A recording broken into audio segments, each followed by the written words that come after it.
Hi, beautiful people. Happy New Year and all that good stuff. It's 2026. I really wanted to go live last night, but I was so busy with my babies. But I hope that you guys are having a fantastic New Year so far, 2026.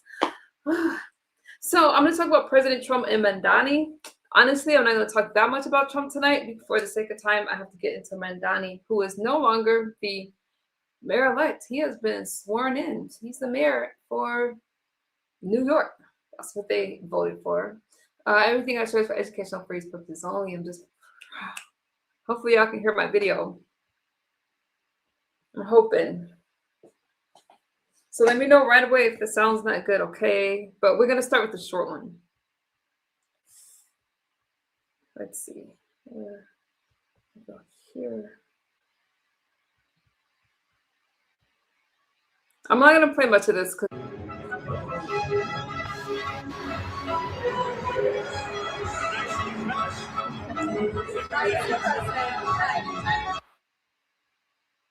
Mr. President, do you have a New Year's resolution? I have. Peace on earth. Peace on earth. You can come in if you'd like. Mr. President, I have a question on the CIA. Questions on the ground in Ukraine. Is that true? Thank you. CIA assessment. CIA assessment.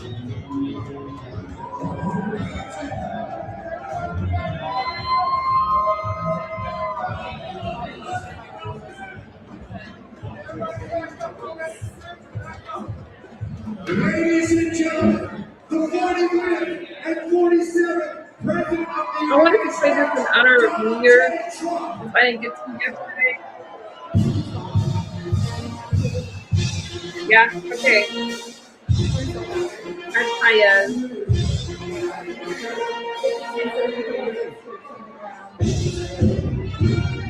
Here.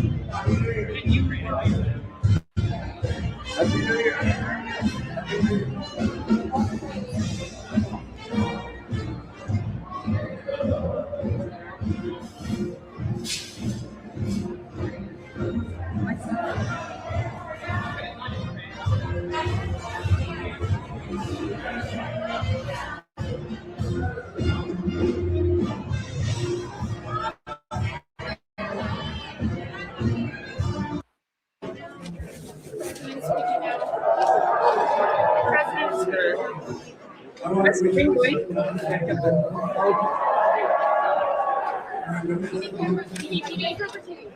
Year 1776. The country is doing really well. We're doing really well. We do well. You saw 4.3. They were predicting 1.9. What's wrong with We've taken in hundreds of billions of dollars in tariffs. That's what We we gave the military, the entire military, 1776. $1,776. That's not bad. We're extremely happy. But we're doing great as a country. We're back. We're strong. I didn't think it could happen this fast.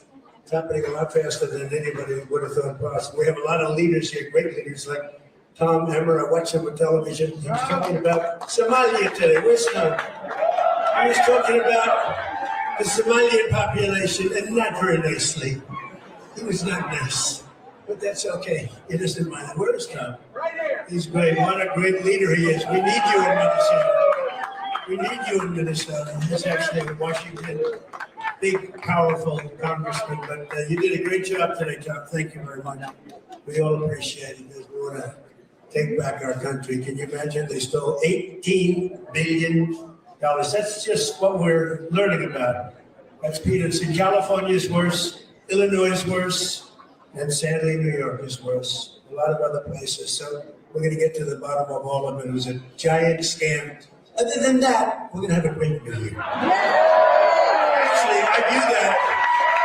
view that as a reason for a good New Year because we're going to get to the bottom and we're going to get that money back. It's all coming back. So I want to just do something very special. This is very different. There's a young lady named Vanessa, who's one of the greatest artists anywhere in the world. To me, she's one of the greatest. In fact, she did something last night that was incredible. She can paint slowly a beautiful portrait for the White House, or she can paint the most incredible painting in literally 10 minutes. And she's a speed painter, and she's a great painter. but I think she's one of the great living artists. And I said, do you think you'd be able to stay and interrupt the music for a couple of minutes and show them something special, and draw something really special? I don't know what it is, but draw something really special. And if it's really good, what I thought I'd do is come back up and I'll auction it off. And I'll start with a certain number. You guys, I'm sorry. I think I just skipped over his whole speech. Oh, well. Sorry. But we have money in this room. It's ridiculous. It's ridiculous. So we'll maybe auction it off afterwards. But I think you're not going to really believe what you're going to see, because I've never seen anything like it. So if you could just pay a little attention, because it's very different. It's entertainment, but really what it is done. She's one of the greatest artists anywhere in the world. Vanessa, would you please come up? Thank you. Thank you.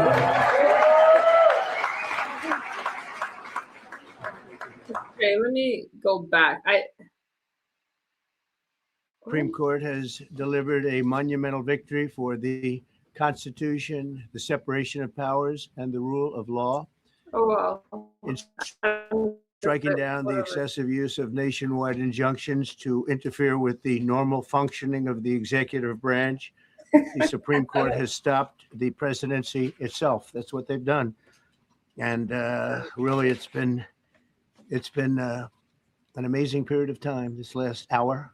There are people elated all over the country. I've seen such happiness and spirit. Sometimes you don't see that, but this case is very important. I was elected on a historic mandate, but in recent months, we've seen a handful of radical left judges effectively try to overrule the rightful powers of the president to stop the American people from getting the policies that they voted for in record numbers.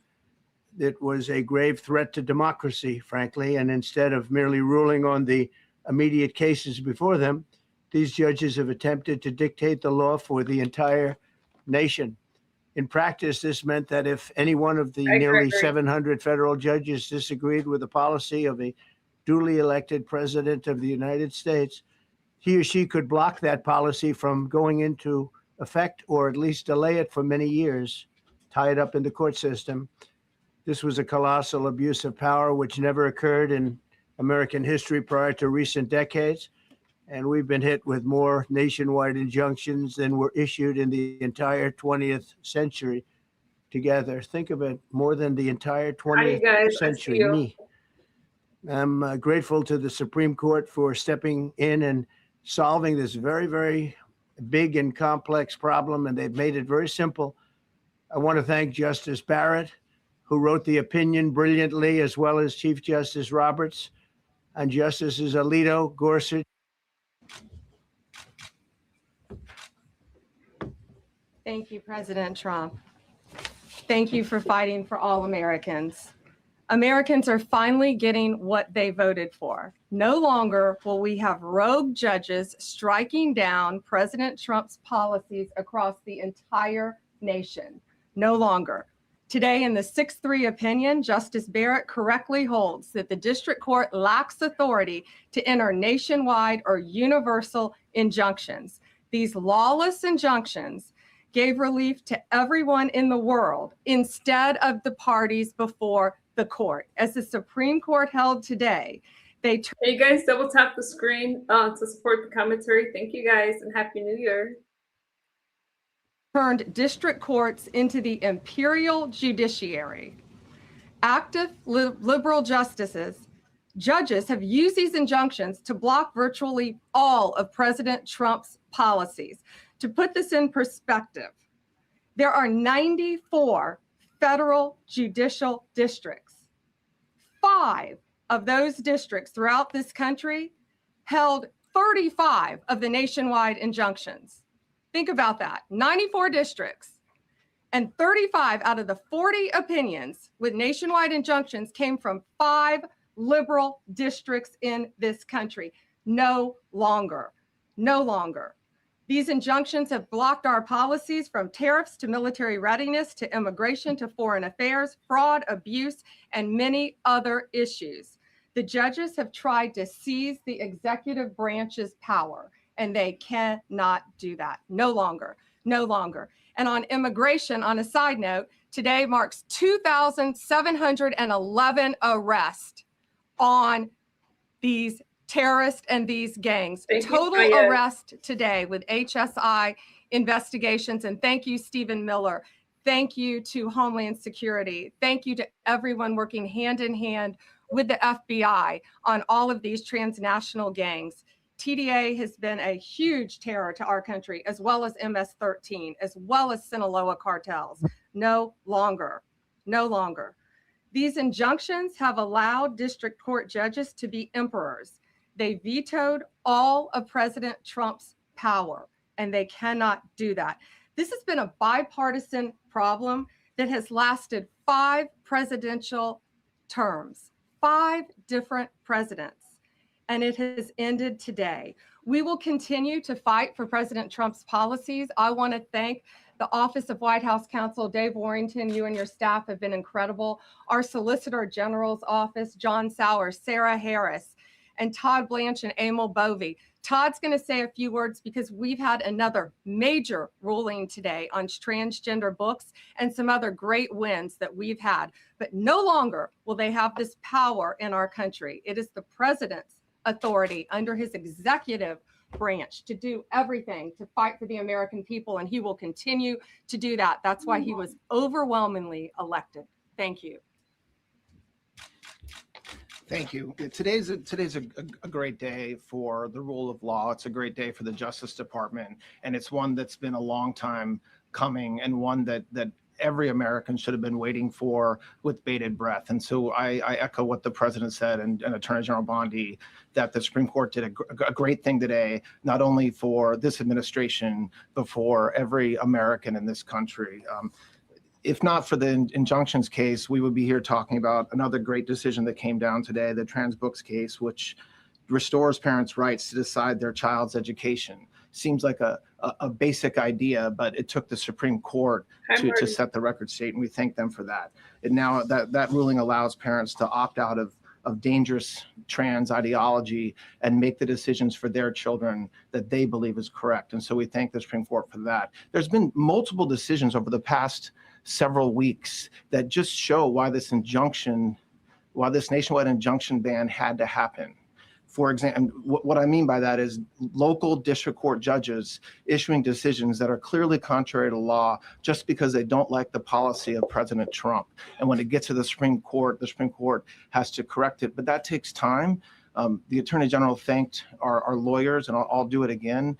Our lawyers are working 24 hours a day, 7 days a week to fight these injunctions and to emergency appeals, emergency stays, going back to the district court judge, asking them to change their view. And so their hard work is really paying off today, but over the I like you guys to enjoy, but please don't spam my chat because that'll get you blocked. Don't spam my chat with the same past few weeks. We had a stay of an order that prevented DHS from moving aliens to a third country. We had a stay of an order that stopped the Department of Defense from implementing military readiness, the EO that President Trump signed. We had another stay of an order forcing reinstatement of fired executive branch employees entirely within the president in Article 2, his right to do. We had a stay of, as you all know, of numerous DOJ cases. And again, every one of those stays requires a tremendous amount of work and effort by the lawyers and parties involved. And they should be doing other work. They should be doing the work that the president and this administration demands and has a right to demand, and not fighting these local judges who don't make decisions based on the law. They make decisions because they just simply don't agree with the administration's decision about a policy, and that's wrong. Thank you. Any questions? Yes, for Pam, please. Go ahead. Sure. Thank you, Madam Attorney General. So as you know, the Supreme Court did not rule on the underlying constitutionality of the president's birthright citizenship order. So what is the plan now? Are you going to try to implement the EO just in states where there isn't a legal challenge? Yes, so birthright citizenship will be decided in October in the next session by the Supreme Court, unless it comes down in the next few minutes. I guess it could come down. I think they're still deliberating right now on some cases. As you heard, we just got transgender books, which is a huge win. But most likely that will be decided in October in the next session. However, indirectly. For those of you saying that you don't like Donald Trump or he's a liar, can you say what you don't like or what's the lie so we can actually have a conversation about it? Impacts us because, as you correctly pointed out, if there's a birthright citizenship case in Oregon, it will only affect the plaintiff in Oregon, not the entire country. So yes, it's indirectly, but that's pending litigation, and we're waiting on that in the next term. And how concerned are you that the Supreme Court will come back and determine that the executive order is unconstitutional? Oh, we're very confident in the Supreme Court, but again, it's pending litigation, and that will directly be determined in October, but it indirectly impacts every case in this country, and we're thrilled with their decision today. Peter. Madam Attorney General, thank you for being here to take our questions. A couple questions to the both of you. The EO had a 30-day grace period before it goes into effect. Is there any thought about trying to make it effective immediately within that period of time? We're going to follow the law. We're going to make those decisions, and we're going to do what's right in the bounds of the law. And then the DOJ didn't ask the justices to rule on the merits of the birthright citizenship ban. Just for explanation purposes, why? Sure, because that's going to come down in October in the separate. This was huge because it's indirectly impacted today. As I said, it's case by case. Let me reiterate, of the 35. Donald Trump has beautiful staff, right? Of the 40 nationwide injunctions filed against this president, against his executive authority as president of the United States, 35 of them came from Maryland, DC, Massachusetts, California, Washington. I mean, that's crazy. These 5 districts. So yes, it indirectly impacts us. It will be a separate decision in October. Next question. Thank you, Mr. President. A question for you, sir. Oh, Do you believe this ends the power of the lower court judges to stop your agenda? Do you see this as a full green light for your agenda going forward? Well, you'd have to really speak to the lawyers about that. But this is right, really it also doesn't a decision based on common sense. It didn't work the other way. It was a disaster where somebody from a certain location in a very liberal state or a liberal judge or a liberal group of judges could tie up a whole country for years because their decision would sometimes take years to overturn. We've overturned many of the decisions, but it would take years to do it. And we have to act quickly when it comes to illegal immigration. We have murderers, killers, we have drug dealers, we have what they've allowed to come into our country should never be forgotten. It should never be forgotten what they've done to our country. And we have to be able to act very quickly, and we're going to do that. Thank you. Just as Amy Coney Barrett, sir, I know that you praised her and her opinion here in this case. She has taken some heat, though, from some of your supporters who have labeled her weak, a squishy, a rattled law professor. What is your take on that? I don't know about that. I just have great respect for her. I always have. And her decision was brilliantly written today. From all accounts, yeah. Transgender rulings, Mr. President, what would you say to Americans who fear that this is more and more concentration of power in the White House and the executive? Well, this really brings back the Constitution. This is what it's all about. And this is really the opposite of that. I mean, the question is fine, but it's the opposite. The Constitution has been brought back. Thank you so much, President Trump. Illegal crossings in the border are 0 now. 0. Does everyone hear that? 0. Trump 2028. Do you intend, President Trump? Who's that guy? I like him. He's working the cameras. With this new reality, President Trump, in the border, do you intend to engage personally with leaders from South America, not only Central America, Sure. in order to I tackle do that anyway. this situation in I a do that different anyway. way? And if you have a perspective of meeting some Sure. presidents from South America, as Brazil, for example. Well, you should, as an example, not South America, but NATO over the weekend. Yeah. They have great respect for our country now. They did things that nobody thought was possible. They took funding from 2% to 5%. Nobody thought they'd ever pay the 2%, and now they're paying the 5%. It's over $1 trillion more a year. Think of that, $1 trillion. Nobody thought that could happen. That's a different group of people, different countries. Yeah, but we get along with a lot of countries. We are respected again. Our country, the U.S., is respected again. Was not respected 6 months ago. I can tell you. Yeah, go ahead, Trace. Whatever. Yeah, Mr. President, you have a deadline coming up on trade in 2 weeks. Which countries, if On any, what? on trade, on tariffs, Yeah. sir? Which countries, if any, are close to agreements with the administration? Well, that's an interesting question. We've made a deal with China. We've made a deal with probably 4 or 5 different countries. With the UK, it was a great deal for both. And we're in the process of making some others. But ultimately, in fact, Scott is here. And Howard Lutnick, these two guys have been doing an incredible job. And the people that work with them have been doing an incredible job. But, you know, we have 200 countries. You could say 200 countries plus. We can't do that. So at a certain point over the next week and a half or so, or maybe before, we're going to send out a letter. We talked to many of the countries, and we're just going to tell them what they have to pay to do business in the United States. And it's going to go very quickly. But some of the bigger countries, so India, I think we're going to reach a deal where we have the right to go in and trade. Right now, it's restricted. You can't walk in there. You can't even think about it. We're looking to get a full trade barrier dropping, which is unthinkable. And I'm not sure that that's going to happen. But as of this moment, we've agreed to that, go into Indian trade. We're going to be trading in China. That's going to come a little bit down the road, but we're going to be trading in China.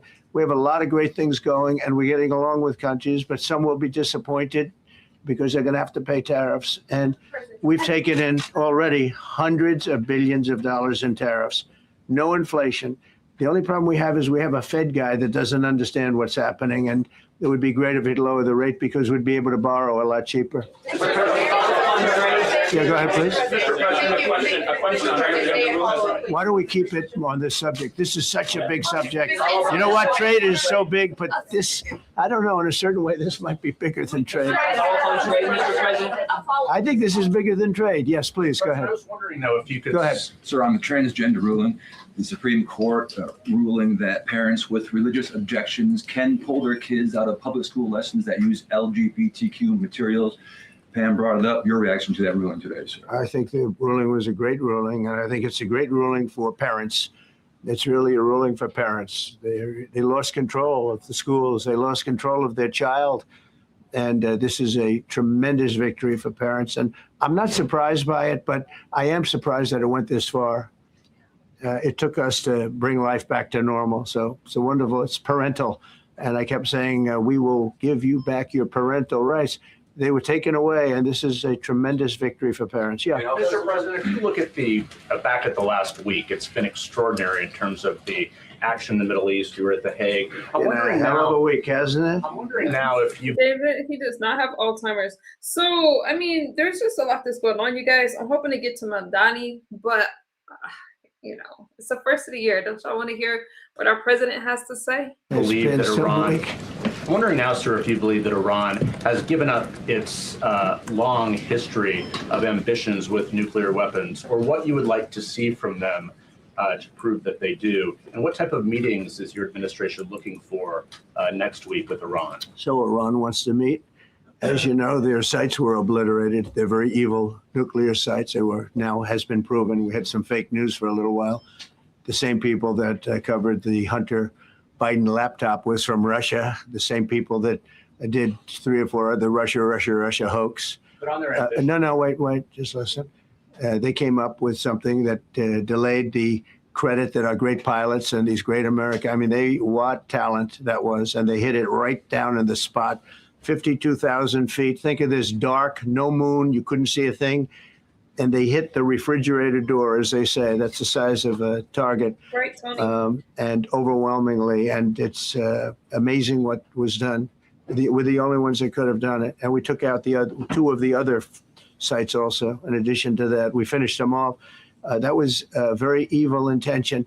I believe that, and again, time will tell, but I don't believe that they're going to go back into nuclear anytime soon. They spent over $1 trillion on nuclear, and they never got it together.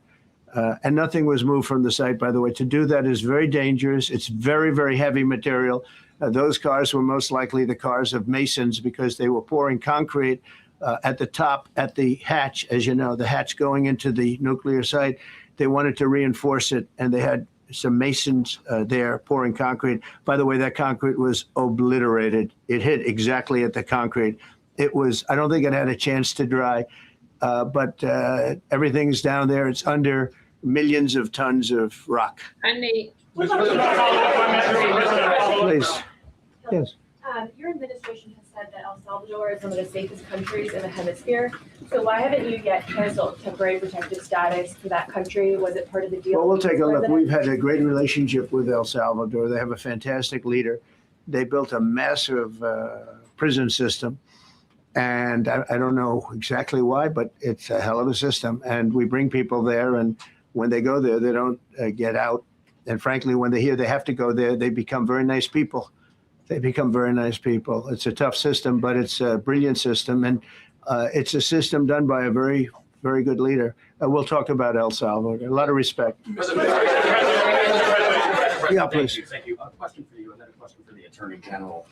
As you go into negotiations and talks with Iran, are you demanding not only that there would be no uranium production inside of Iran, but also that Iran would turn over all existing stockpiles of uranium? Well, we're a little early for that, but something like that. Yeah, we'll do something like that. Let me say that I've been saying for 25 years, even as a civilian, you cannot let them have a nuclear weapon. And that's what happened. It's been obliterated. It would be years before they could ever get going. And I really think it's probably the last thing. They have to recover from a hell of a tough war. Would you also be demanding that the IAEA have full rights to inspect in Iran? Or somebody, or somebody that we respect, including ourselves. And a question for both the President and the Attorney General. Under birthright citizenship, if this is implemented, who would be tasked with actually vetting citizenship? And how, would this be a situation where you have nurses and doctors checking for citizenship of parents? Or This is all pending litigation. It's going to be decided in October by the Supreme Court, and we'll discuss that after the litigation. If you have an undocumented baby, would that baby then be an enforcement priority? The violent criminals in our country are the priority now. Let me put it in perspective. Today marked the 2,711th arrest in our country of TDA members, just TDA. Everyone in this room agrees they are one of the most violent criminal organizations in the world. And the Biden administration let them walk into our country for the last 4 years. 2,711 of them today have been arrested in our country. That is the priority of Donald Trump. That is the priority of this country, of Homeland Security, of all of our lawyers, of FBI. That's the priority. That will be discussed in October when the Supreme Court hopefully rules in our favor, and we're very confident of that. But you should all feel safer now that President Trump can deport all of these gangs, and not one district court judge can think they're an emperor over this administration and his executive powers, and why the people of the United States elected him. I just might add one thing. And, they used birthright citizenship, some of the worst people, some of the cartels, to get people into our country, just so you know. And again, I say, if you look at the end of the Civil War, the 1800s, it was a very turbulent time. If you take the end day, was it 1869 or whatever, but you take that exact day, that's when the case was filed. And the case ended shortly thereafter. This has to do with the babies of slaves, very, very obviously. And I think we're going to win. I don't think they went about discussing it right. I came along and we looked and we said, wait a minute, this is wrong. We've been looking at birthright citizenship wrong for years, but they've used it. The cartels have used birthright citizenship to get very bad people in. And what Pam's doing and what Todd and everybody else, what they're doing at DOJ and all of. Rob, shut up. Okay, damn. Over FBI, ICE, Border Patrol. These are incredible people. They're trying to keep our country safe, and they don't want to have people come in. This is just another way that they get illegal immigrants into our country, and in some cases, very, very bad ones. Go ahead. Let me stop for a second. Okay, so birthright citizenship has been a big deal. Do you guys agree that it should be ended? I really don't want to give my opinion on that right now, but I understand why Donald Trump is saying to end birthright citizenship. But do you guys agree with it? President, on your tax bill, if I could for a moment, senators are racing to rewrite parts of it right now after the Senate parliamentarian ruled that sections of it were outside of the process that they're using to get this through. Do you think that senators should respect the decisions of the parliamentarian? And what have you personally done in the last 48 hours to try and get Republican senators who are against the bill to a yes? Well, look, it's a great bill. It's a massive tax cut. If it's not approved, your taxes will go up by 68%. Think of that, 68, a record, the highest in the history. The Democrats won't approve it only because politically it's so good for the Republicans. The Democrats aren't approving it. But think of what they're not approving. They're not approving border security. We've done a great job at the border, but we have to add some wall. We have to do various things. We have no money for that. We have no money for the border. We have no money for so many things. But if the Democrats, it'd be interesting to see if we get any Democrat votes. We should. If I were a Democrat, I would absolutely, maybe Fetterman, because he seems to be the most sensible one lately. If I were a Democrat, I would vote for this bill all day long because it's tax cuts and so many other things that are common sense. They're basic things. I think they're doing fine. The parliamentarian's been a little difficult. And I would say that I disagree with the parliamentarian on some things, and on other ways he's been fine. But we'll have to see. It's a big issue. I will tell you this: if that bill doesn't pass, the country will get a 68% tax increase. So think of this: you're a Democrat and you vote against it. That means you're voting in favor, because essentially you're voting in favor of the largest tax hike in the history of our country. And you can't do that. In addition, we're cutting costs by $1.7 trillion, and it won't affect anybody. It's just fraud, waste. For people saying that Donald Trump was once a Democrat, people can change their mind, okay? I can't hold that against them. And abuse. Mr. President, a leading global economist just did a 180 and says your tariff plan, you may have outsmarted everybody with it. What is your message? I love this. I love this question. This is the favorite. This is the best question I've ever been asked, because I've been going through abuse for years on this. Because as you know, we're taking in hundreds of billions of dollars, no inflation whatsoever. But Mr. President, what is your message to critics who think your tariff plan will cause a recession? I think they should go back to business school. It's so obvious. It's so obvious. I mean, we're taking in billions and billions of dollars from China and a lot of other countries. We took in, I had a call from somebody in the House and a high official.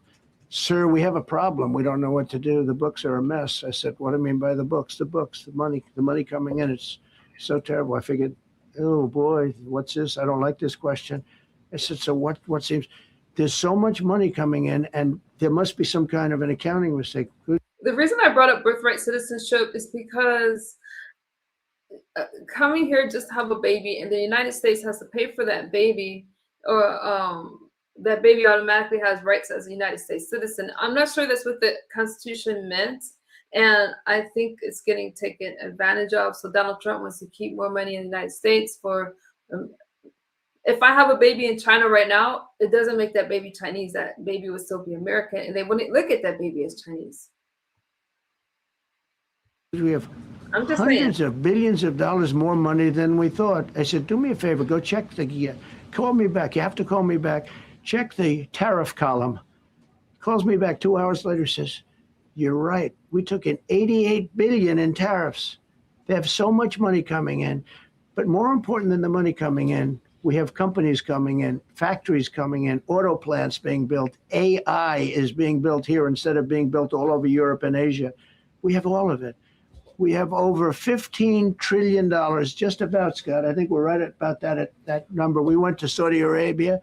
We went to Qatar. We went to UAE. Very smart people, very smart leaders, great leaders. And we took in $5.1 trillion just there. Without the tariffs, I mean, they also liked a thing called November 5th, November 6th, and November 7th. That was a very good little period of time. It's called the presidential election. You know, you used to have one-day election. Now you have it go over it. But even if you just took that little period, because it was pretty obvious it was going to be a landslide.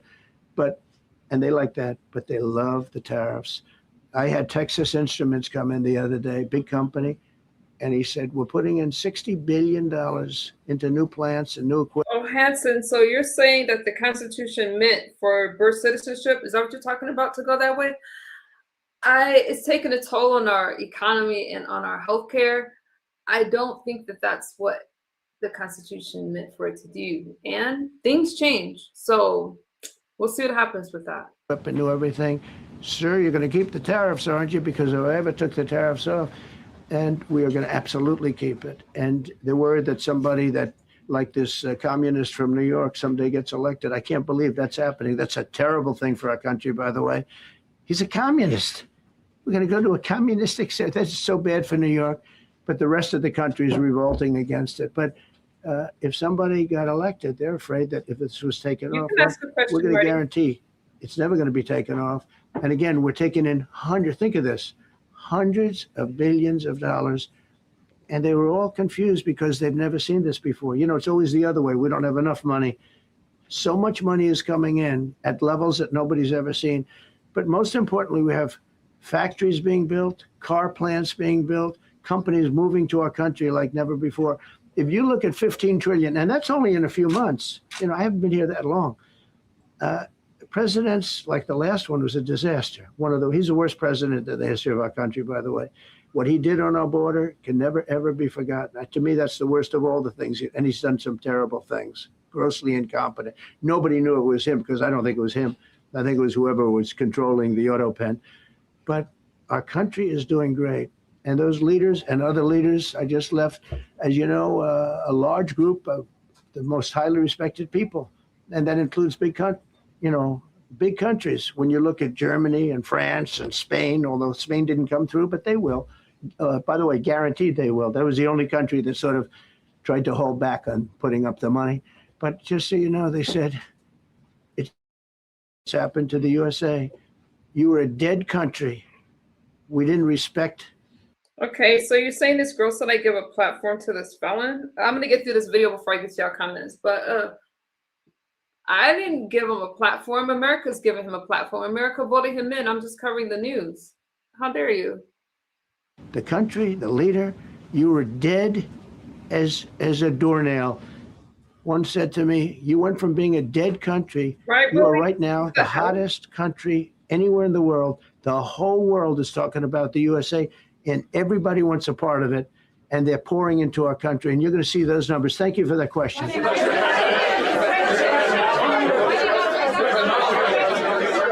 Yeah, go ahead. Thank you, Mr. President. I have a question about trade. Secretary Bessent has said that he hopes tariff deals with major partners will be done by Labor Day.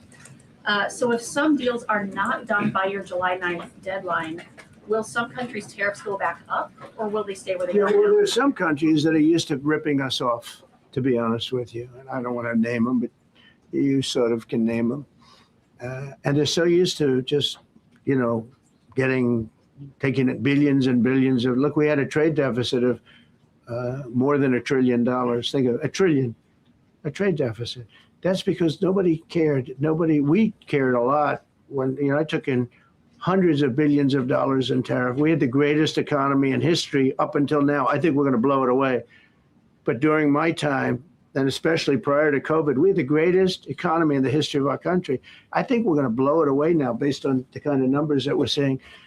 But some countries are very angry because they've been ripping us off for years.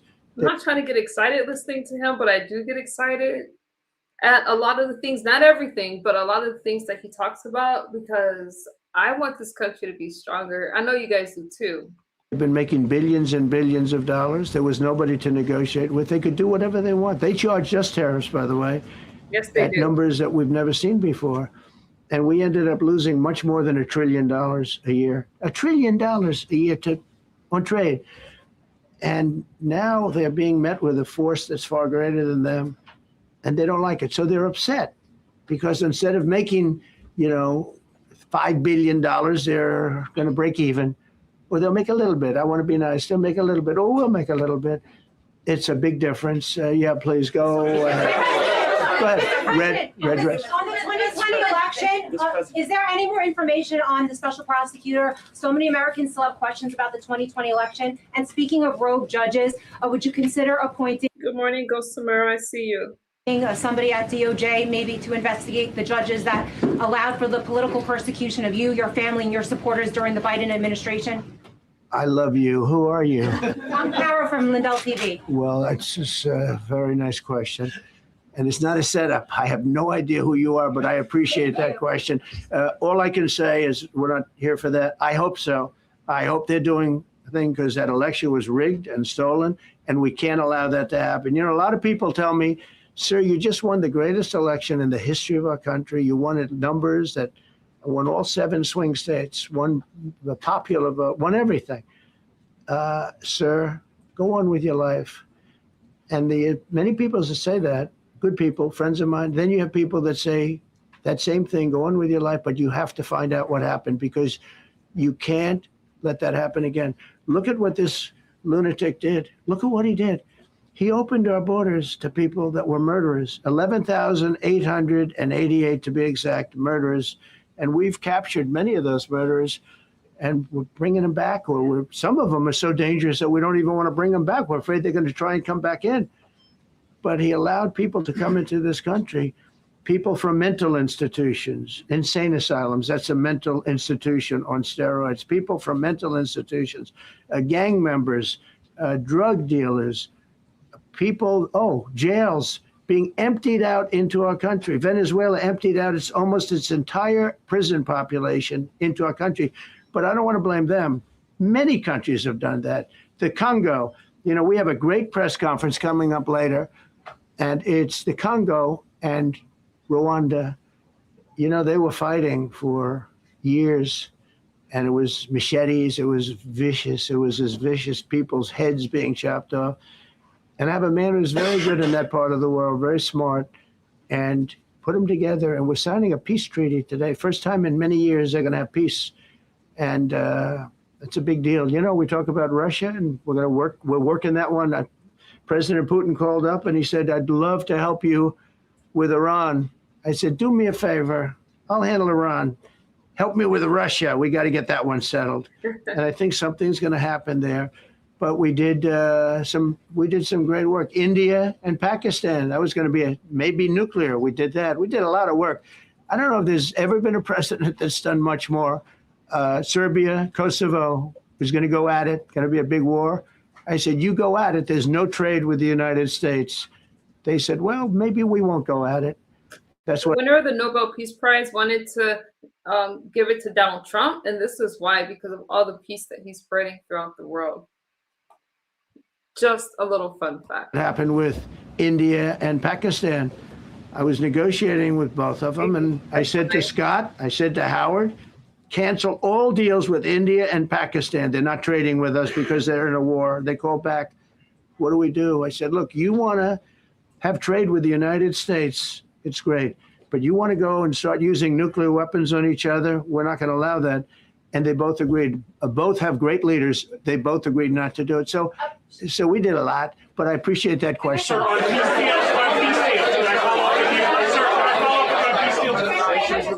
Thank you so much. Thank you, Mr. President. Thank you, Mr. President.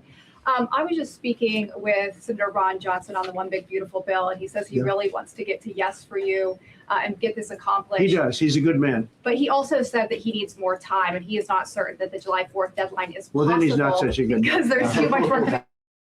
Johnson's doing a good job. He's very committed. Every Republican senator is committed. And, you could have a couple of grandstanders, in all fairness. You could have somebody else. And it's very dangerous because our country would go from being the most successful country in the world to who knows what happens with a 68%. Think of it, 68% tax increase. That was given by the Democrats because they like high taxes. I don't know what happened. All my life, I'd grow up and I'd watch politicians talking. I'd say, oh, that's fun. And they were always saying, we will cut your taxes. We will cut your tax. I never heard it. They say, we will raise your taxes.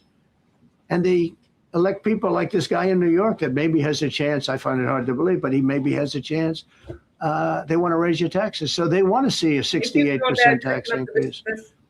That's more money than anybody could afford. You'd go into a depression if that ever happened. So I think there's a lot of pressure to get that approved. How important is the July 4th deadline to you? If it's important. It's not the end all. Looking longer, but we'd like to get it done by that time, if possible. And look, we have a lot of very committed people, and they feel very strongly about a subjects that you're not even thinking about that are important to Republicans. The problem we have is that it's a great bill. It's a popular bill, but we'll get no Democrats only because they don't want to vote for Trump. If that bill was their bill, oh, they would be so happy. It's so great for our military. It's great for everything. And they would normally vote, but because their hatred of Trump, they have Trump derangement syndrome at levels never seen before. And instead of voting for a tax cut, they're voting for a tax increase of. I think a lot of people in the chat has Trump derangement syndrome, and some people need to get hope for it because it's making you guys not even logical. I mean, I don't agree with everything Donald Trump says, but I definitely agree with some of it. 68%. They're voting to destroy Social Security, destroy Medicare, and destroy Medicaid. And we're voting to make them perfect and to make them better, make them stronger and better. They're going to destroy Medicaid and they're going to destroy Medicare, and Social Security will follow. If you vote for the Democrats, you're dead on those three things.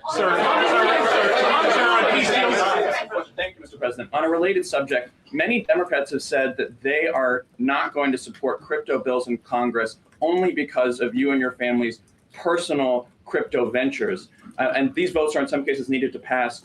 Are you open to the idea of pulling away from your personal crypto ventures just for the next few years if that helps get these crypto bills passed in the next few months? Well, it's a very funny thing, crypto. So I became a fan of crypto, and to me, it's an industry. I view it as an industry, and I'm president. And if we didn't have it, China would, or somebody else would, but most likely China. China would love to. And we've dominated that industry. It's a big industry, by the way. In fact, when the stock market went down recently, crypto and Bitcoin and all of that went down much less than anybody else as a group. And we've created a very powerful industry, and that's much more important than anything that we invest in. We invest in it, but really that was an industry that wasn't doing particularly well. I got involved with it a couple of years ago. And before the second term, I got involved before I decided to run. I only decided to run because I saw what was happening, and Biden was incompetent, and the administration was crooked and incompetent. And I was in Bitcoin then, not knowing if I was going to do it a third time. So it's become amazing. I mean, it's the jobs that it produces. And I notice more and more you pay in Bitcoin. I mean, people are saying it takes a lot of pressure off the dollar. And it's a great thing for our country. So I don't care about investing. You know, Oh, Bush baby, you're mad down there. I don't know what to tell you. You troll me a lot in the chat. I don't know, but what did I say that got you so upset? I have kids and they invest in different things. They do believe in it, but I'm president. And what I did do there is build an industry that's very important. And, you know, if we didn't have it, China would. Okay. Sir, Mr. President. Go ahead. With the glasses, gentlemen, go ahead, please. Go ahead. Thank you, Mr. President. So are you going to cut funds in the sanctuary states, like, for instance, California, that keep supporting illegal immigration, and then these people work under Yeah, we're giving them a table? hard time. And also, in a foreign policy I question. mean, they don't have a governor in California. They have a man that wants to give away everything to people that nobody's seen before. If we didn't go into Los Angeles with the military, which did a fantastic job, but if we didn't go into Los Angeles, bringing in the National Guard, I would have brought the military if it was necessary, because you have to. We have the right to. That was another thing upheld by the Supreme Court. But if we didn't go in with the National Guard and be strong and tough, you wouldn't maybe have Los Angeles. It would be like the rest of California, the rest of. Bush baby, I'm not in my regular stream, so I can't curse you out here. I have to stay very professional. So it's 2026. I'm not gonna do this with you today. Los Angeles, they lost 25,000 houses in a fire. They should have lost none. Don't try me. You know, I sent the water down. I had to break into their water supply because they just refused to do it. They're crazy. There's something wrong with them. They have plenty of water. They don't have droughts or anything. They have we let it come down from the Pacific Northwest. They routed all the water out into the Pacific Ocean for environmental reasons, okay? And now you have 25,000 houses, none of which would have burned down if you had the water. They didn't have water. They didn't have water for the fire pumps. They didn't have water in the sprinkler systems that people put in. So the answer is we're going to work with governors. We're going to work with radical left Democrats and Democrats, and we're going to make it good for everybody. We'll have to stop the crime in those, or in the case of the cities, I think I can say just about all cities with heavy crime are run by Democrats. Go ahead. Yeah, with the glasses. I'm with Iran. Go ahead, yes. International.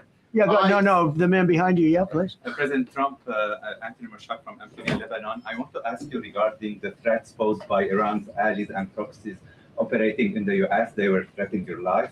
So what do you say about that? And regarding the Lebanon, because Hezbollah is as well part of Iran's allies, is there any time frame in Lebanon regarding disarming Hezbollah in Lebanon? Yeah. Lebanon is a great place with brilliant people. You know, it was known for the professors and doctors and had an incredible history. And hopefully we can bring it back again. I just appointed a friend of mine who's Lebanese, and I didn't know he was Lebanese. I've known him for 20 years, very, very successful man. And I just appointed him. And I said, why would you want that? He said, because I was born there, I was raised there, I love it. I love it so much. I said, you know, it's very dangerous going to Lebanon as ambassador. And he said, that's what they say, but I don't care about danger. I mean, this is a guy that is just a very big business guy. He wants to give up his whole life to go to Lebanon because he believes in it so much. We're with Lebanon all the way. We'll try and straighten it out. Action. Threaten my life? Yeah, they have threatened. I get that throbbing feeling every once in a while. Get that throbbing feeling, but you know what? That's okay. This is a dangerous business. What I do is a dangerous business. You know, I tell the story of the car companies and different people in different professions you have. Race car drivers, as an example, 1/10 of 1% die. Bull riders, 1/10 of 1%. That's not a lot, but it's people die. When you're president, it's about 5%. If somebody would have told me that, maybe I wouldn't have run. Okay? This is a very dangerous profession. Yeah, please. By the way, so many questions. Should we keep this going, Pam? This is the opposite of Biden. Biden would take a half a question and he'd leave without answering it. Go ahead.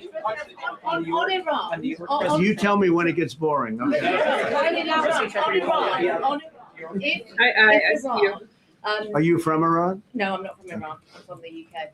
But if the intelligence reports conclude that Iran can enrich uranium to a level that concerns you, would you consider bombing the country again? Without question, absolutely. Have you had any Turned out to be unbelievable. But, you know, our incredible flyers and I call them the shots. These guys are unbelievable. Think from 52,000 feet, they hit the equivalent of a refrigerator door. They actually hit it right in the center, so it's much smaller than that. And just bomb after bomb going deeper, deeper, blowing up.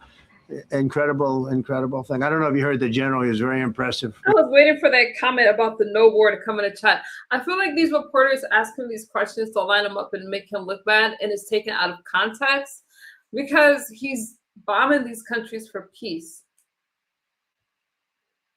Raising Cain, you know, he's the one that beat ISIS for me, and he did it in a matter of weeks.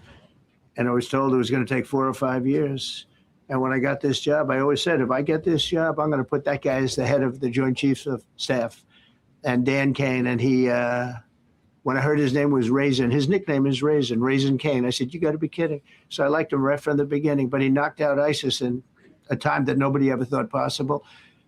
And when this attack was completed and so successful, I said, now I know how you knocked out ISIS so quickly. But we have the best people. We have the best equipment in the world. You know, I rebuilt the military during my 4 years, during my other term. We have the best equipment in the world. The problem is we gave away, you know, a lot of it, but small, relatively speaking. We gave a lot of it away to Afghanistan. Shouldn't have happened. That just shows how incompetent they were. They gave all that equipment away, billions and billions of dollars worth. Shouldn't have happened. But that was small compared to what we have. Now we have a great military with great people. Okay. Yeah, please. Mr. President, congratulations. A couple of very different questions. One is Rwanda, 1994. As you grew up in New York, we all knew how horrific those attacks were. Congratulations on that treaty. There are talks that perhaps... That's going to take place today at 3 o'clock in the Oval Office. We're going to have a signing with Rwanda and the Congo. So I'm a little out of my league in that one because I didn't know too much about it. I knew one thing. They were going at it for many years and with machetes. It is one of the worst wars that anyone's ever seen. And I just happened to have somebody that was able to get it settled. I mean, just a brilliant person who is very comfortable in that part of the world. It's a very dangerous part of the world. I said, are you uncomfortable there? People are being killed. School children are being raided and killed. And I don't even want to say how, but as viciously as I've ever heard. Are you uncomfortable? No, that's the part of the world that I know. Very comfortable. Was able to get them together and sell it. And not only that, we're getting for the United States a lot of the mineral rights from the Congo as part of it. They're so honored to be here. They never thought they'd be coming to, look, this is a very tough part of the world. They never thought, they were just telling me, they never thought they'd ever be coming to the White House. And they're so honored. And so we're going to give them a great big reception. But that's after many years of fighting. It's a great thing. That's at 3 o'clock, I believe. Sir, are you concerned at all about secret nuclear sites in Iran? You talked about maybe just secret nuclear sites? Yes, that there might be some of those. Not really. Can I tell you? They're exhausted. And Israel's exhausted too. And I dealt with both of them. And they both wanted it settled, both of them. And we did a great job, but they're exhausted. The last thing they're thinking about right now is nuclear. You know what they're thinking of? They're thinking about tomorrow, trying to live. It's such a mess. It's such a mess. The place was bombed to hell. And no, I'm not worried about it at all. And I'm putting out a little statement. I'm going to respond to the Ayatollah's statement yesterday that we won the war. Oh, God, we won the war. And I said, look, you're a man of great faith, a man who's highly respected in this country. You have to tell the truth. You got beat to hell. And Israel was beat up too. They were both beat up. And it was a great time to end it. It was quick. They got the hate out. There was a lot of hate, a lot of hate. It would be great if they didn't have that hate. But the last thing they're thinking about is nuclear weapons right now. Please. Thank you, Mr. President. Iris Howe with NTD Research Media with the Epoch Times. Thank you Good. so much for doing this. It's Sure. very refreshing for all of us here. It's a good I believe, group. in this room. It's refreshing. Very refreshing. Yes, we have to have Probably. this, and for the I understand what you mean. So thank you so much for coming out here. Other to than talk to us. Caroline's done a great job. Yes. You're referring to the past administration, Yes, not to yes. Caroline, right? Yes. Back to the ruling today, if you don't mind. So you have always talked about winning for the American people. Right. How do you think today's ruling will enable you to further deliver for American families and workers across the country, not only when it comes to immigration, but also when it comes to trade, energy? What actions are most eager to move forward Well, I with think now? taking power away from these absolutely crazy radical left judges is a tremendous, this is such a big day. This is such a big day. It's like, it's sort of sad because we're doing the signing at 3 o'clock, and this may very well dominate the signing of a big war that was going on and really affecting the continent of, think of it, the entire continent of Africa was being affected. And we're settling that war today, and this will probably be a headline. But this is a very big moment, and it gives power back to people that should have it, including Congress, including the presidency. And it only takes bad power away from judges. It really doesn't take power. It takes bad power, sick power, and unfair power. And it's really going to be, this is a very monumental decision. Yeah, please. Yes, President, thank you very much. On July 9th, is that July 9th date set for tariffs to snap No. back? Or could there be a? We can do whatever we want. We could extend it. We could make. I'm a little over this video because I have to get to Mamdani if I get to him tonight. But you guys are kind of rough on Donald Trump tonight. I mean, I don't understand. Make it shorter. I'd like to make it shorter. I'd like to just send letters out to everybody. Congratulations, you're paying 25%. He doesn't want. He's a much nicer person than I am. So how do you finish it up? Who are you considering for the Federal Reserve then? And are you speeding up that process? I see Secretary. Oh, he's terrible. He's terrible. I mean, I have a list of things. We're like 38 on the list. We pay, Cameroon and different places are paying the same as us. Because, you have somebody sets a rate at 4% or 4.5%. It's hard to go out and say we should be paying 1% when you have your so-called experts doing it. And the sad part is, as per the question that you asked about tariffs, we've had the tariffs and we have less inflation than we had before. What we have is a hell of a lot more money, a hell of a lot more income, and we shouldn't be paying a rate like that. In other words, when we pay a rate, I'll tell you, each point is the equivalent of $300 billion. So if we had it down 3 points, because I think we should be at 1, you have Switzerland is at 0.25. In other words, 25% of 1%. And they're the number 1 right now, but we should be the number 1. And soon you're going to have, I think you're going to have where the people will pay will pay like we had a few years ago, where you put up money, you loan money. And I mean, you actually, instead of paying, you get paid. I love that. I don't know if it's any good, but I love it where you put up money and you get paid. But we should be in a.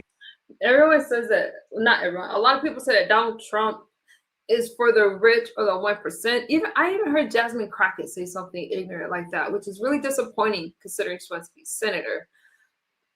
Donald Trump is making the middle class strong, because I feel like the middle class is disappearing, and a lot of the benefits and the tax breaks that he's talking about benefits a lot of people, and not just people that are wealthy. Category. So we should be at the top of the list, not toward the bottom of the list.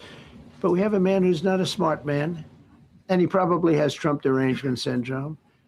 And he's just not a smart person. What he's doing, though, he's hurting us for years to come.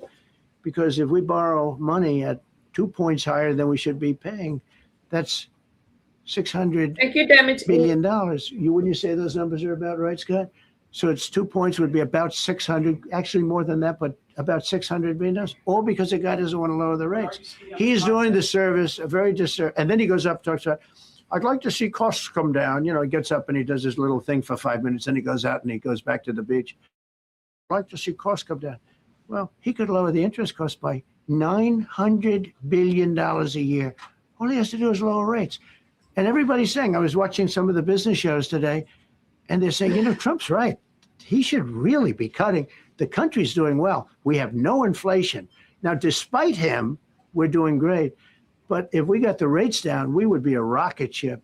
So I think that'll be it. And I just want to thank everybody. This is a really big day. We've had a big week. We've had a big week. We've had a lot of victories this week. NATO was a tremendous victory. The war was a tremendous. Look, we were talking about this for 30 years, about Iran being nuclear.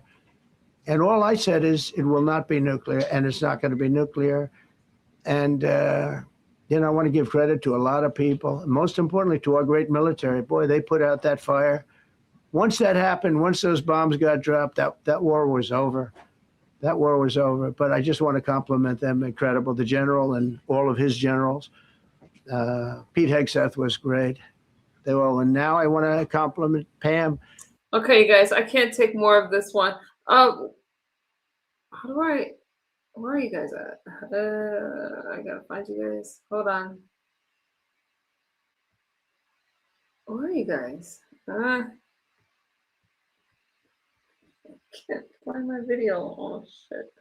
Hold on. Oh, there you go. All right. No, let me get to your comments. Current Amazon account. Okay, so there's a lot that was going on, you guys. Oh no, the live feed. Wait, am I stuck? Can you guys hear me or no? You don't look restarted? Y'all can't hear me? I don't know what happened. I'm sorry. Anyways, I'll just talk. I don't know if y'all did or not. But anyways, when you guys say that I'm brainwashed, or you see me? Oh, okay. Come on. Oh, okay, Dr. Manhattan. I'm sorry, you guys. I'm sorry. When you guys say that I'm brainwashed, it's better if you can say how, right? Because what I feel is that a lot of people say they don't like Donald Trump. You guys don't say why you don't like Donald Trump. I usually just will play a clip and you can hear it for yourself. I don't really give commentary on it. So you can't be upset at me about what the president says. And oh, I just stumbled across that video. That wasn't even the one I was going to show you. I was watching it with you guys. Remember, I was trying to play a different video, and then I just got stuck with that one. But so you can't really say why you don't like Donald Trump. I asked you guys earlier what you thought about birthright citizenship, ending birthright citizenship. I told you why. I didn't really say that I agree with it, but it does take a toll in our country, just have a baby here when you're a citizen somewhere else, and the baby, you just come here for a day to have a baby. And a lot of times our hospitals, we have to bear the cost of it. That's all I said. We love, did you mean Trump? We love Donald Trump. Okay, Rocky. Show your mercy, Rocky. Okay, I gotta get on my chat. I can't tell one truth in his speeches. Nuri, but that's very general. That's very general. Oh, what time is it? Do I have time to get to Mamdani? Now, about this mayor, you guys. Hi, Tori. Hi. Michael, you're using a lot of words, but you're not using your words. What has you so upset? Anthony, I understand. Dr. Manhattan, I hear you're straight for Trump. About this mayor that was sworn in yesterday, I'm going to be watching New York. I am so interested in what's going to happen. That's what you guys voted for. And let's see. I'll ask you, what country should babies be born here? What? What's your question? What country should babies born here be citizens of then? Where their parents are citizens. I mean, if their parents are citizens of another country, then why they would be citizens of that country, not here.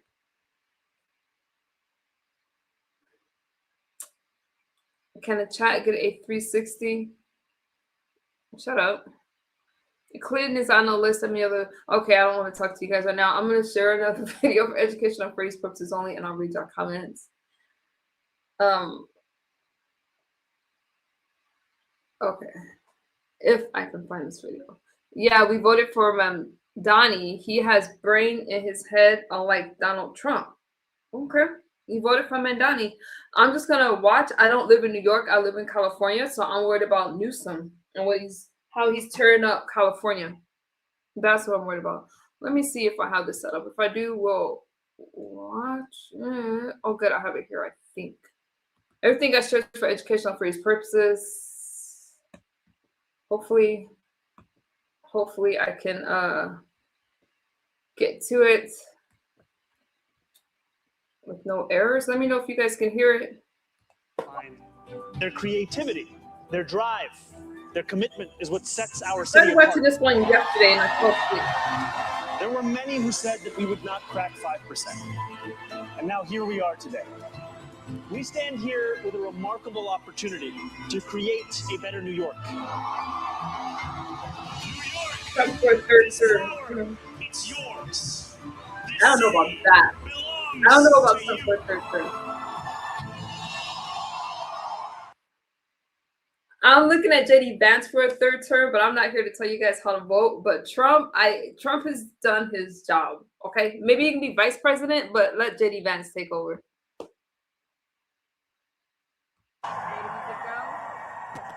Look at that. Good afternoon and Happy New Year, everyone. My name is Bernie Wagenblast. Pleased to join you and be the announcer this afternoon. Perhaps you best know me. That our flag was still there. Oh, say, does that star-spangled banner yet wave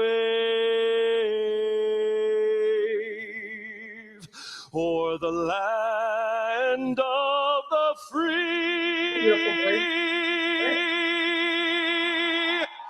and the home of the brave?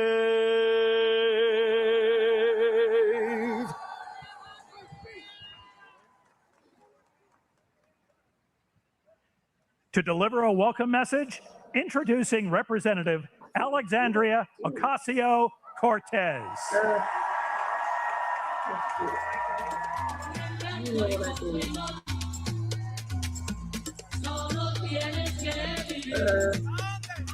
I think I don't know what I My did name right now. is Alexandria Ocasio-Cortez.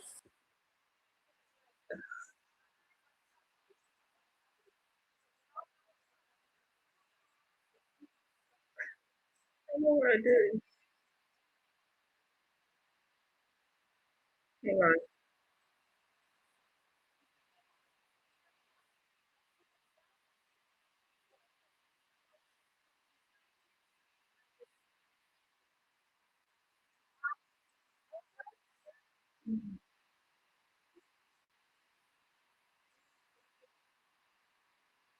We also celebrate the hundreds and thousands of public servants and city leaders getting to work today, from our sanitation workers and librarians to our commissioners, deputy mayors, and our school's chancellor, as they care for our city and its people in the coming weeks, months, and years. Together, this ascent marks a new era for New York City, led by a historic new mayor in Zohran Mamdani, guided by his dedication to a working class that makes our beautiful city run. Importantly, I also ask that we consider today an inauguration for each one of us, too, the nearly 8.5 million New Yorkers who make up the greatest city on earth. Because it is the people of New York City who have chosen historic, ambitious leadership in response to untenable and unprecedented times. New York, courage over fear. We have chosen prosperity for the many over spoils for the few. And when the entrenched ways would rather have us dig in our feet and seek refuge in the past, we have chosen instead to turn towards making a new future for all of us. In Zohran Mamdani, we have chosen a mayor who is relentlessly dedicated to making life not just Why did you guys vote for Mamdani? I'm just curious if anybody's from New York. I mean, I'm not saying it was a bad decision, but possible, but aspirational for working people. New York City has chosen the ambitious pursuit. Thank you for the Cash App. I see you. Thank you guys for supporting my stream. Oh, because thank you guys. Of universal child care, affordable rent and housing, and clean and dignified public transit for all. But where's this money gonna come from? I think he sold you guys a dream. And we have chosen that over the distractions of bigotry and the barbarism of extreme income inequality. Thank you, Dr. Manhattan. Thank you so much for 2026 New Year's Eve. We have chosen this path because we know that it's the right thing to do, it's the smart thing to do, and that if we can make it here, we can make it anywhere. New York City, this is an inauguration for all of us, because choosing this mayor and this vision is an ambitious pursuit. It calls on all of us to return to public life en masse. Now is the time for us to turn towards our neighbors, stand with them, and return to community life. A city for all will require all of us to fill our streets, our schools, our houses of faith, our PTAs, and our block associations as we support this mayor in making an affordable city a reality for all of us. It would be nice if people supported the president the way they're talking about supporting the mayor. Zohran Mamdani will be the first Muslim mayor of our great city. He will be our first immigrant mayor in over a century. And he will be the youngest mayor of New York City in generations. But most importantly, Zohran will be a mayor for all of us. With that, let us extend our deepest well wishes and support to Zohran, his wife Rama, and his family, as well as those of our public advocate, Jumani Williams, and controller, Mark Levine. We send you, your spouses and families, and all your loved ones all the support in the world as you embark on this great pursuit of a better city and future for all. Felicidades.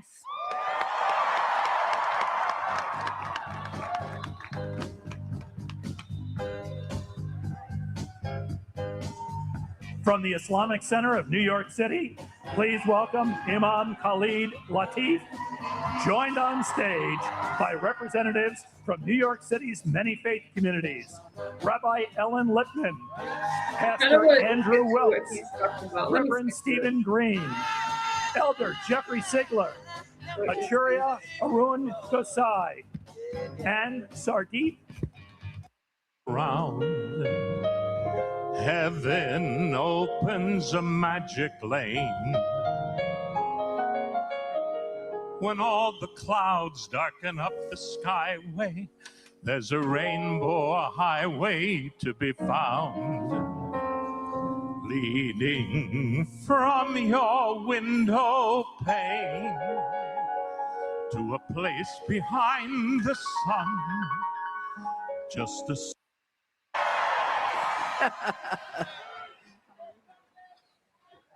You have a nice voice. Good afternoon and Happy New Year. Rob, shut up, Dr. I'm so proud to be here today to usher in a new day for New York City. And today it is my honor and my privilege to swear in someone who has been a champion for tenants, a fearless fighter for working people in every corner of our city. My friend and the next controller of New York City, Mark Levine. It is truly my honor and my privilege to administer his oath of office. Controller-elect Levine, please raise your right hand and repeat after me. I, Mark Levine, do solemnly swear that I will support the Constitution of the United States, the Constitution of the State of New York, and I will faithfully discharge the duties of the Controller of the City of New York according to the best of my ability. Congratulations, Mr. Controller. Wow.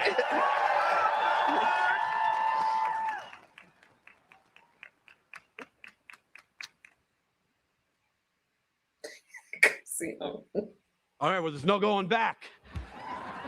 Give it up for the best Attorney General in America, Tish James. Give it up for the PS22 chorus, all the way from Staten Island to Staten Island in the house. The rest are stuck on the ferry. All right. Thank you to my wonderful family, my wife, Evelise, and our sons, Alejandro and Daniel. I love you so, so much. Thank you to my partners in city government, our new mayor, Zohran Mamdani, and public advocate, Jumani Williams. How remarkable is it that on these steps today, we have 3 swearings in, one by a leader using a Quran, one by a leader using a Christian Bible, and one by a leader using a Chumash, or Hebrew Bible. I am proud to live in a city where this is possible. Muy buenos días a todos y a todos. Me alegro que estén acá con nosotros. Lamento que están pasando tanto frío, pero ni modo. ברוכים הבאים לכולכם, איזה כיף שבאתם. Shalome puime ezomazisas. Now, for those of you who do not know Spanish, Hebrew, or Greek, welcome, thank you, and please download Duolingo. Now, I know what you're all thinking. What the heck is a comptroller? Excellent question. This job is about ensuring that people who have spent their lives working for this city can retire with dignity. It's about ensuring that our budget reflects our values, that our government inspires the trust of its people.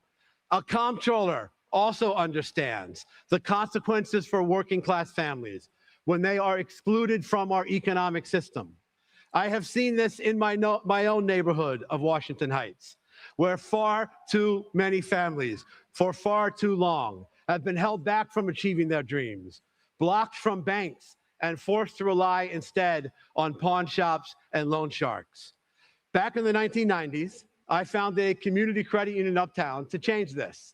This financial cooperative, owned by the community, has lent out over $100 million in small loans in the neighborhood with a 98% repayment rate, proving that when you give working people an opportunity, they will seize it. This is what our city must do now on a grand scale. Build an economy where we care for each other, where our prosperity is shared, where everyone has a fair shot. Our city today is booming for people at the top, but it's getting tougher and tougher for working families to pay their... Now, this was hard for me to listen to, but I'll do it for you guys. I'd rather skip through it all and get to Mamdani because I just am not buying everything that they're saying. It's just kind of odd to me. Rent, to find a job with a living wage, and yes, Mr. Mayor, to find affordable childcare. A comptroller must use the tools of the office to close this gap, and I will. We will invest tens of millions of dollars in new units of affordable housing to build all over the 5 boroughs. We'll make sure that housing is actually built, no matter the opposition from entrenched constituencies. We'll use the powers of oversight in the comptroller's office to ensure that the city keeps its promises, that it delivers the highest quality city services, that every nonprofit with a city contract actually gets paid on time. Wow, very big applause line on that. We will secure full funding for legal services for New Yorkers facing eviction so that at last our city lives up to its obligations under our first in the nation right to counsel law for tenants. Right, Vanessa Gibson? You on board for that?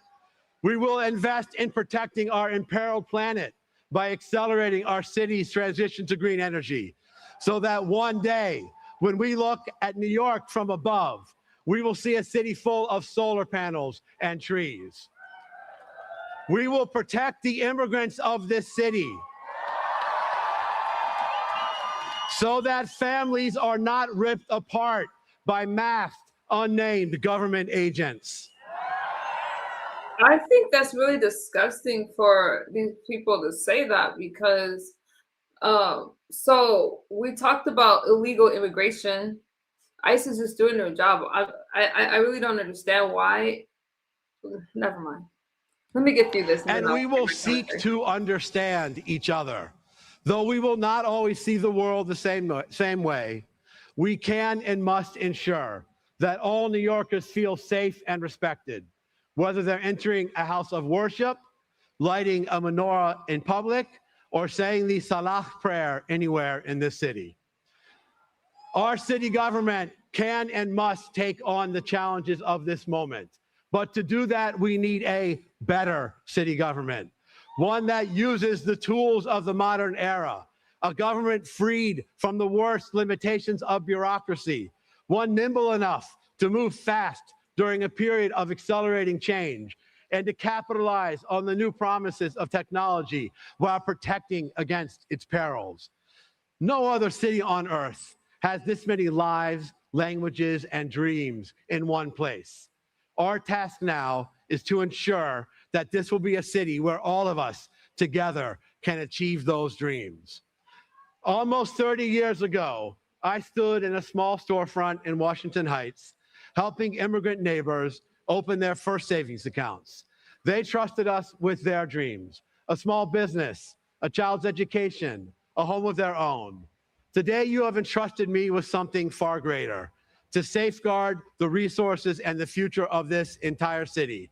I promise you, I will honor that trust every single day. Muchísimas gracias. Toda rabá. Efkaristo poli. Thank you so much. Thank you.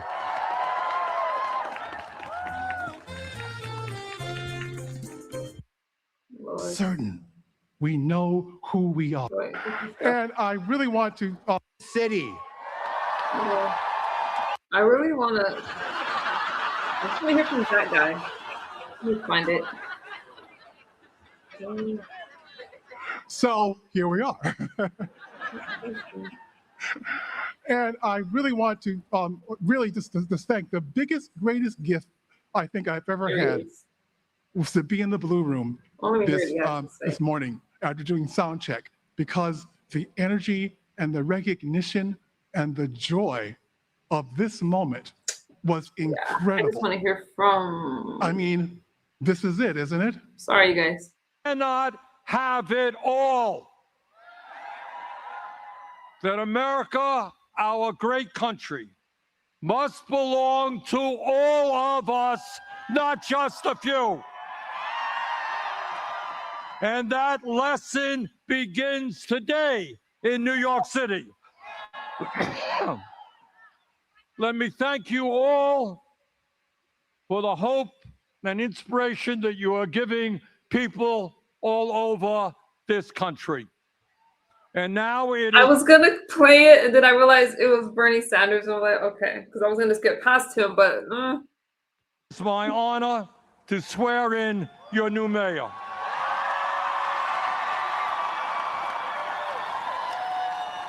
Hi, Veronica. Hey, friend. I had to get to this speech because I'm getting frustrated. No, I hope that he does the things that he promises. I just don't have, I don't know. Please repeat after me. I, Zohran Kwame Mamdani. I, Zohran Kwame Mamdani. Do solemnly swear. Do solemnly swear. That I will support the Constitution of the United States. That I will support the Constitution of the United States. The Constitution of the State of New York. The Constitution of the State of New York. And the Charter of the City of New York. And the Charter of the City of New York. And that I will faithfully discharge the duties. And that I will faithfully discharge the duties. Of the office of the Mayor of the City of New York. Of the office of the Mayor of the City of New York. According to the best of my ability. According to the best of my ability. So help me God. So help me God.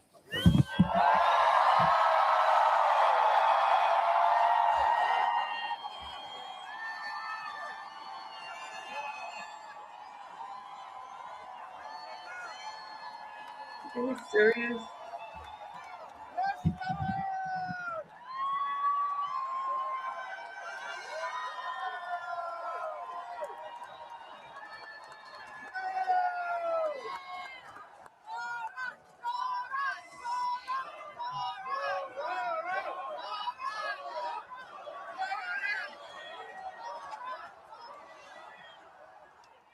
My fellow New Yorkers, today begins a new era. I stand before you, moved by the privilege of taking this sacred oath, humbled by the faith that you have placed in me, and honored to serve as either your 111th or 112th mayor of New York City. But I do not stand alone.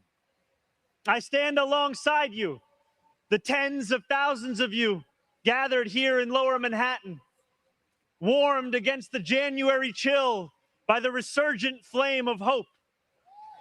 I stand alongside countless more New Yorkers watching from cramped kitchens in Flushing and barbershops in East New York, from cell phones propped against the dashboards of parked taxicabs at LaGuardia, from hospitals in Mott Haven and libraries in El Barrio that have too long known only neglect. I stand alongside construction workers in steel-toed boots and halal cart vendors whose knees ache from working all day. I stand alongside neighbors who carry a plate of food to the elderly couple down the hall, those in a rush who still lift strangers' strollers up subway stairs, and every person who makes the choice day after day, even when it feels impossible, to call our city home. I stand alongside over 1 million New Yorkers who voted for this day nearly 2 months ago. And I stand just as resolutely alongside those who did not. I know there are some who view this administration with distrust or disdain, or who see politics as permanently broken. And while only action can change minds, I promise you this: if you are a New Yorker, I am your mayor. Regardless of whether we agree, I will protect you, celebrate with you, mourn alongside you, and never, not for a second, hide from you. I thank the labor and movement leaders here today, the activists and the elected officials who will return to fighting for New Yorkers the second this ceremony concludes, and the performers who have gifted us with their talent. Thank you to Governor Hochul. Thank you as well to Mayor Adams. Dorothy's son, a son of Brownsville who rose from washing dishes to the highest position in our city, for being here as well. He and I have had our share of disagreements, but I will always be touched that he chose me as the mayoral candidate that he would most want to be trapped with on an elevator. Thank you to the two titans who, as an assembly member, I've had the privilege of being represented by in Congress, Nidia Velázquez, and our incredible opening speaker, Alexandria Ocasio-Cortez. I actually like Alexandria. I don't agree You have with her, paved but the way for this moment. Thank you to the man whose leadership I seek most to emulate, who I am so grateful to be sworn in by today, Senator Bernie Sanders. Thank you to my teams, from the assembly to the campaign to the transition, and now the team I am so excited to lead from City Hall. Thank you to my parents, Mama and Baba, for raising me, for teaching me how to be in this world, and for having brought me to this city. Thank you to my family, from Kampala to Delhi. And thank you to my wife, Rama.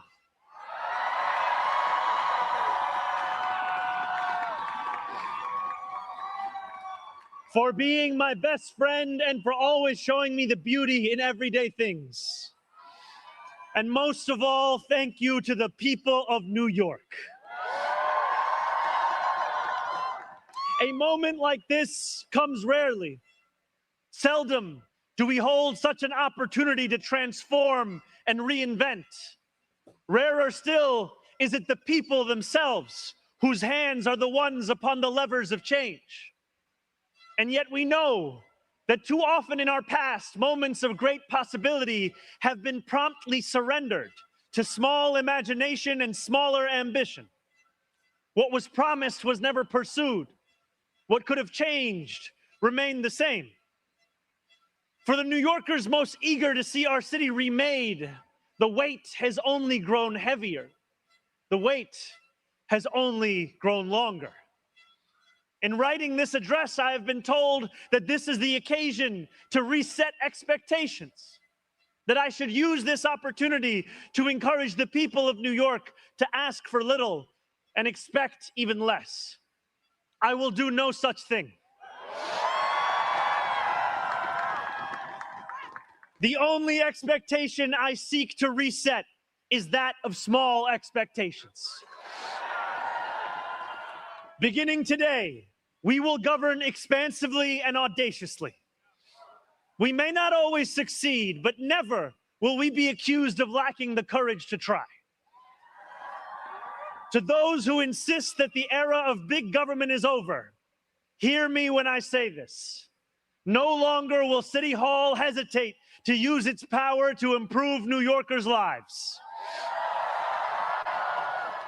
I feel that he thinks he's better than Donald Trump, promising free transportation and all these kind of things. I really think New York is in trouble, and this is where the country is headed.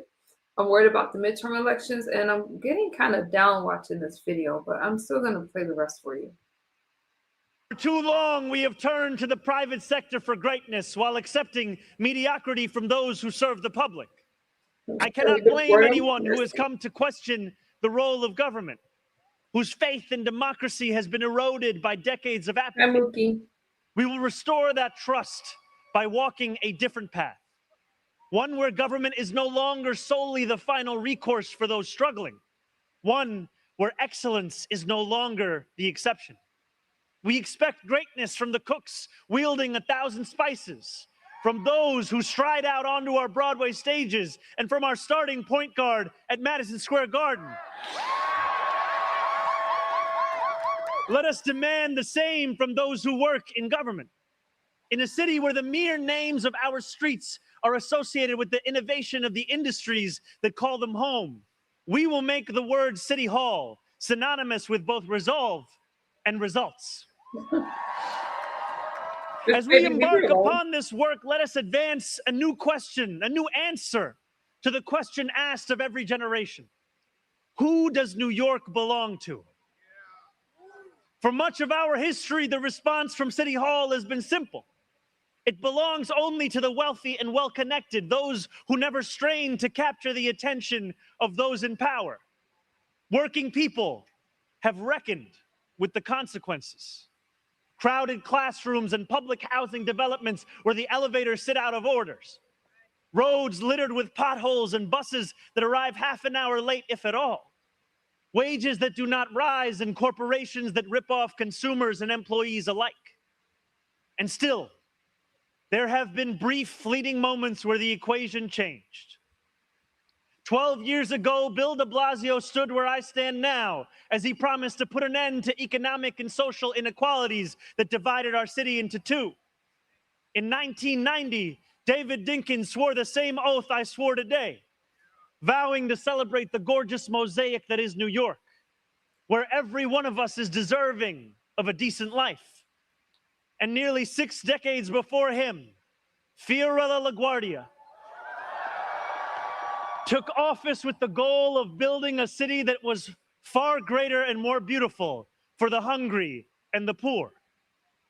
Some of these mayors achieved more success than others, but they were unified by a shared belief that New York could belong to more than just a privileged few. It could belong to those who operate our subways and rake our parks, those who feed us biryani and beef patties, picanha and pastrami on rye. And they know that this belief could be made true if only government dared to work hardest for those who work hardest. Over the years to come, my administration will resurrect that legacy. City Hall will deliver an agenda of safety, affordability, and abundance, where government looks and lives like the people it represents, never flinches in the fight against corporate greed, and refuses to cower before challenges that others have deemed too complicated. In so doing, we will provide our own answer to that age-old question. Who does New York belong to? Well, my friends, we can look to Madiba and the South African Freedom Charter. New York belongs to all who live in it. Together, we will tell a new story of our city. This will not be a tale of one city governed only by the 1%, nor will it be. The president was born in Uganda. A tale of two cities, the rich versus the poor. It will be a tale of 8.5 million cities, each of them a New Yorker with hopes and fears, each a universe, each of them woven together.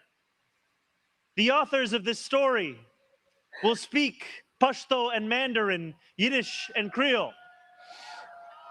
They will pray in mosques, at shul, at church, at gurudwaras and mandirs and temples. And many will not pray at all. They will be Russian Jewish immigrants in Brighton Beach, Italians in Rossville, and Irish families in Woodhaven, many of whom came here with nothing but a dream of a better life, a dream which has withered away.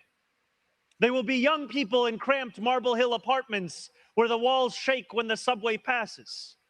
They will be black homeowners in St. Albans whose homes represent a physical testament to triumph over decades of lesser paid labor and redlining. They will be Palestinian New Yorkers in Bay Ridge,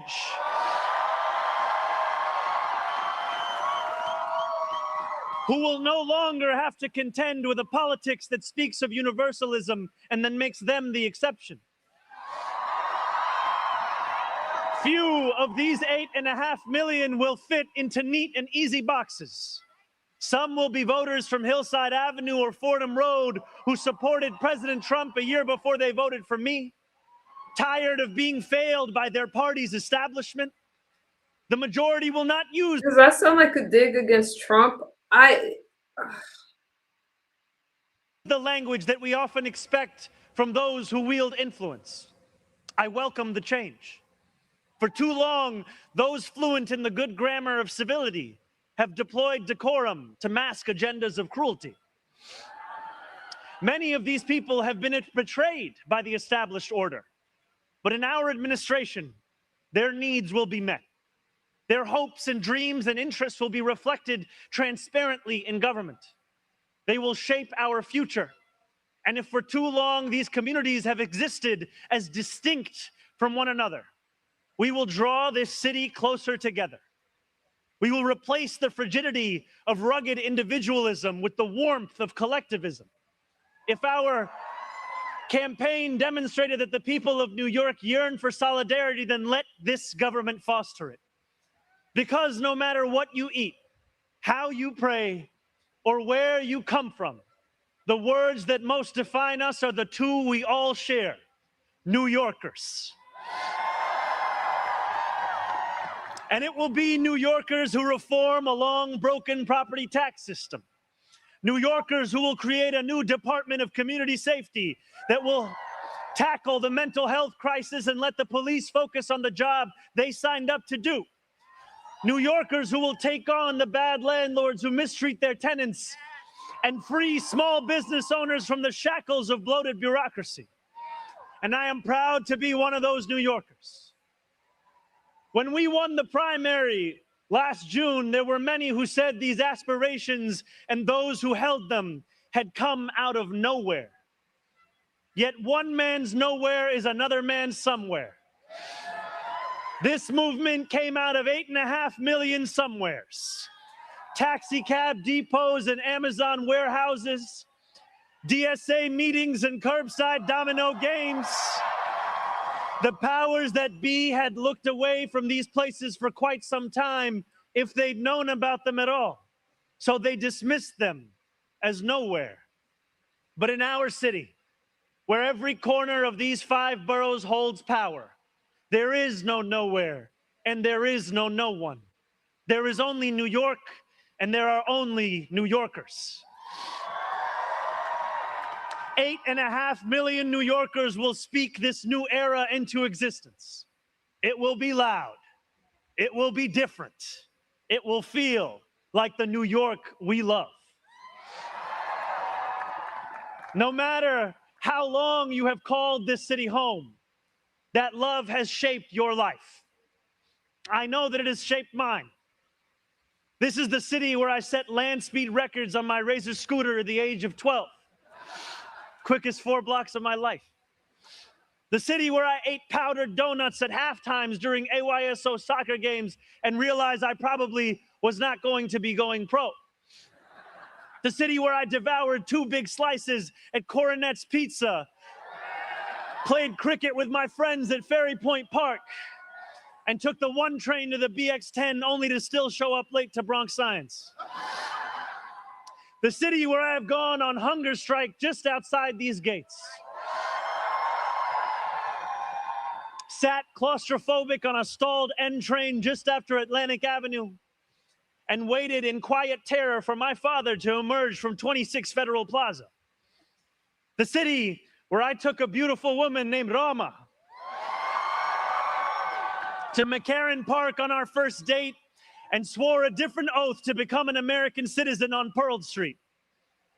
To live in New York, to love New York, is to know that we are the stewards of something without equal in our world.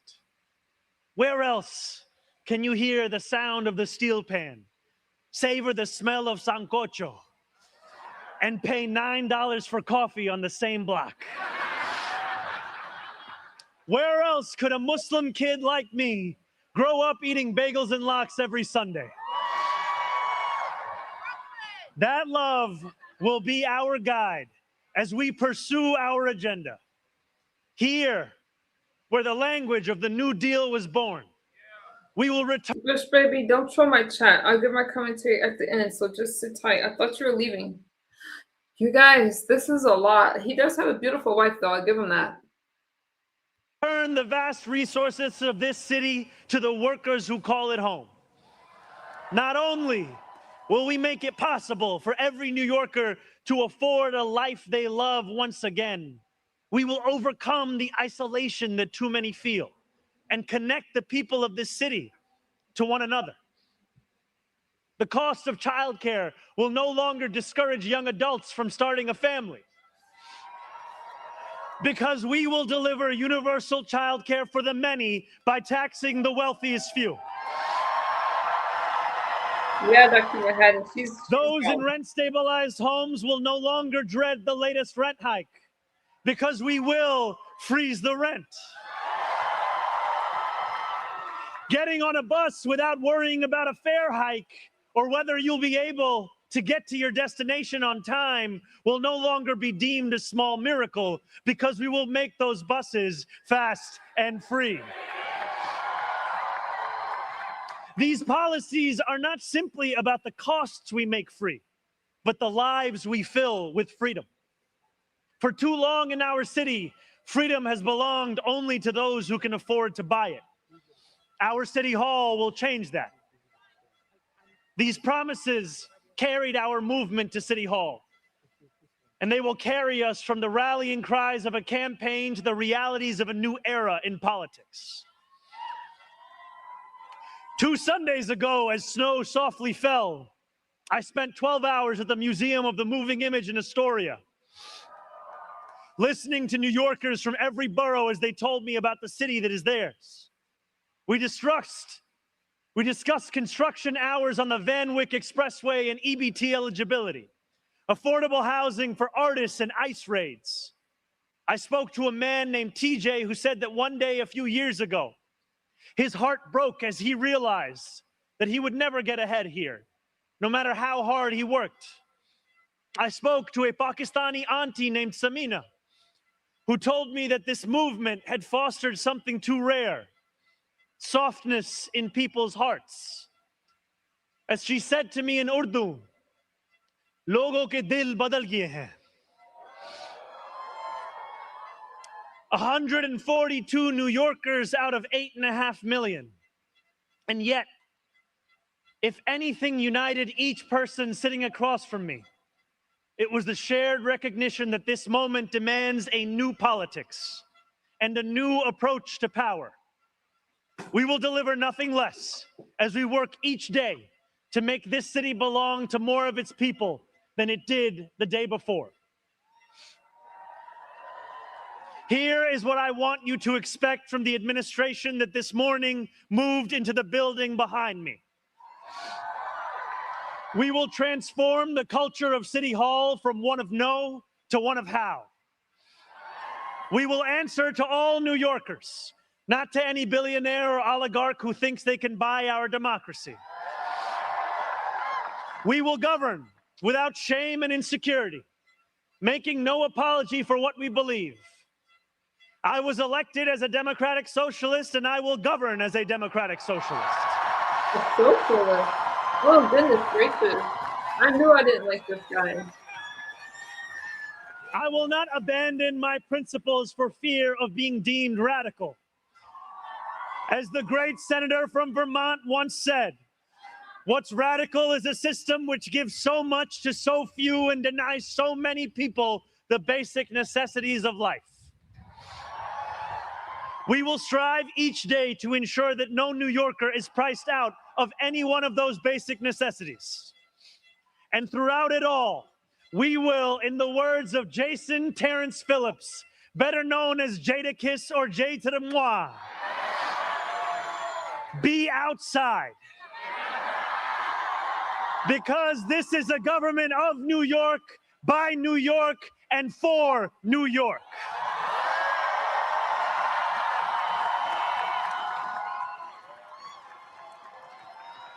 Before I end, I want to ask all of you, if you are able, whether you are here today or anywhere watching, to stand with me. I ask you to stand with us now and every day that follows. City Hall will not be able to deliver on our own. And while we will encourage New Yorkers to demand more from those with the great privilege of serving them, we will encourage you to demand more of yourselves as well. The movement we began over a year ago did not end with our election. It will not end this afternoon. It lives on with every battle we will fight together. Every blizzard and flood we withstand together. Every moment of fiscal challenge we overcome with ambition, not austerity, together. Every way we pursue change in working people's interests rather than at their expense, together. No longer will we treat victory as an invitation to turn off the news. From today onwards, we will understand victory very simply. Something with the power to transform lives, and something that demands effort from each of us every single day. What we achieve together will reach across the 5 boroughs, and it will resonate far beyond. There are many who will be watching. They want to know if the left can govern. They want to know if the struggles that afflict them can be solved. They want to know if it is right to hope again. So standing together with the wind of purpose at our backs, we will do something that New Yorkers do better than anyone else. We will set an example for the world. If what Sinatra said is true, let us prove that anyone can make it in New York and anywhere else too. Let us prove that when a city belongs to the people, there is no need too small to be met, no person too sick to be made healthy, no one too alone to feel like New York is their home. The work continues. The work endures. The work, my friends, has only just begun. Thank you. Okay.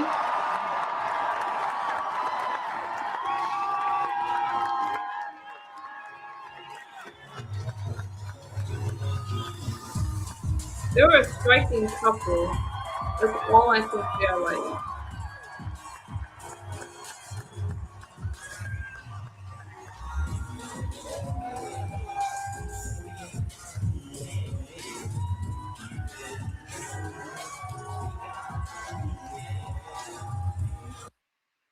All right, you guys, enough of that. Wait, how do I come back? There we go.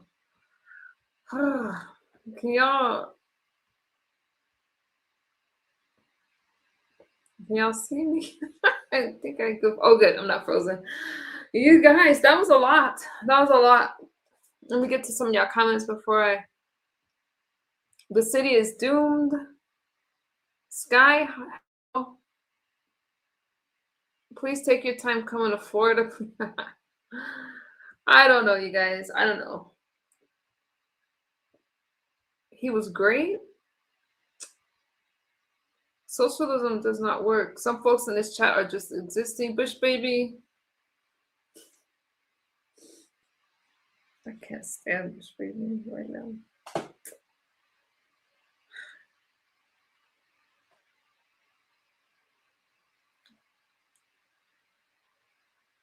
All right.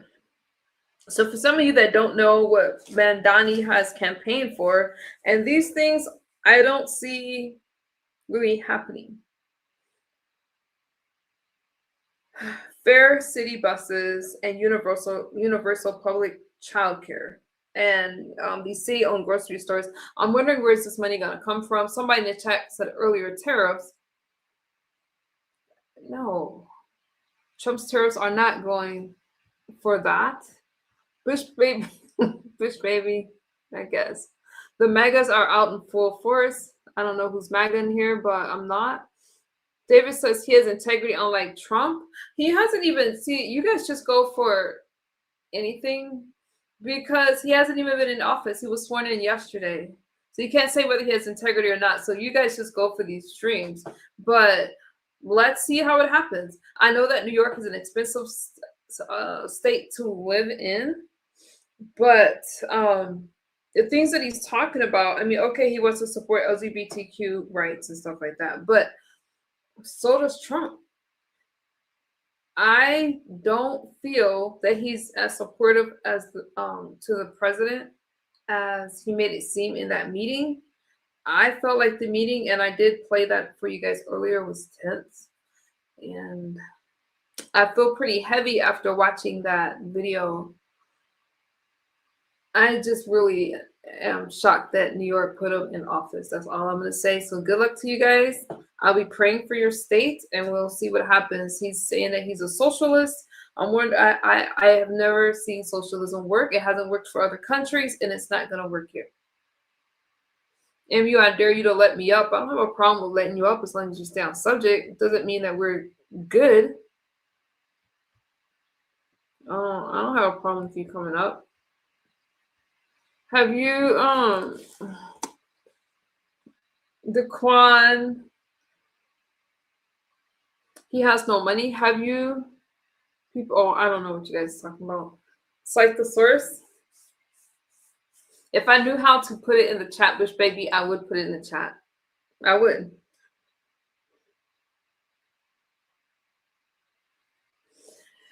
He wants to increase corporations. He wants tax increases for corporations and those earning $1 million annually. So it's kind of like, let's take from the rich and give to the poor, like that Robin Hood effect. I do think that everybody should pay their fair share in taxes, but you have to be an idiot to say socialism doesn't work. David, what's with the name calling? Have I called you a name at all? Show me one country where socialism has worked. How about we start there? The rich doesn't, Nuri, the rich pays for a lot of stuff. The rich pays property taxes, state taxes, and federal taxes. And a lot of times when people say, the rich pays taxes. A lot of times when people say they pay taxes, they're talking about sales taxes. A lot of people do not pay federal taxes, but wealthy people pay their share in taxes. Yes, there are some, like the very 1% that get exempts, but trust me, they pay in a lot of other areas. And I'm not about to demonize wealthy people, okay? If you want a higher wage, then do something for it. Socialism does not work, Jeffrey.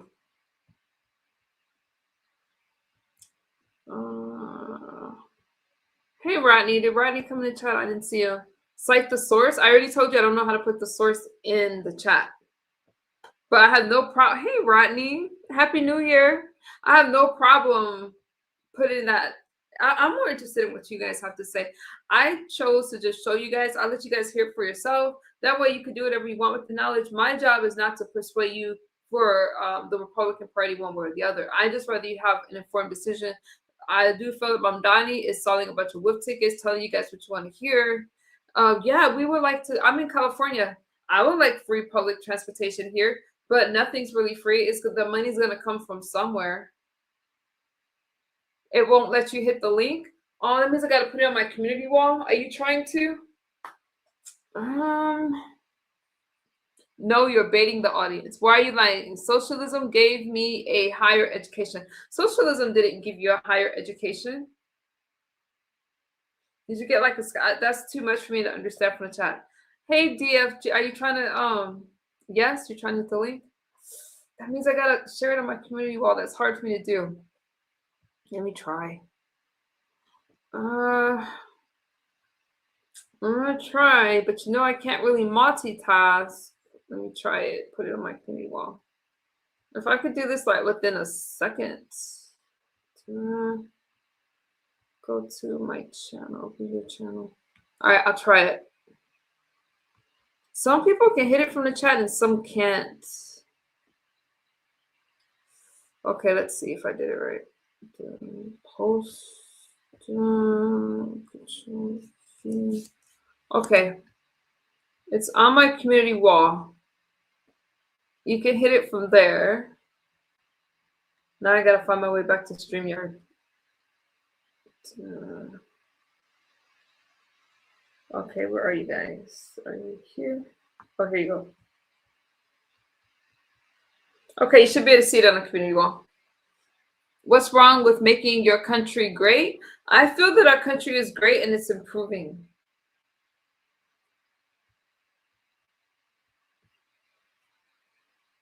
Hi, John. If you want a higher wage, the immigrants must go, all of them. They undercut the American pay scale. Marty, they do undercut the American pay scale. And we spoke about that the other day. So I have a feeling that Mamdani is going to try to block ICE from doing their job. And we all know that illegal immigration is a threat to American economy. We all talk about Americans not having jobs. And then why are they able to come here, work for a lower price, make these companies pay the regular minimum wage to American workers who needs jobs, and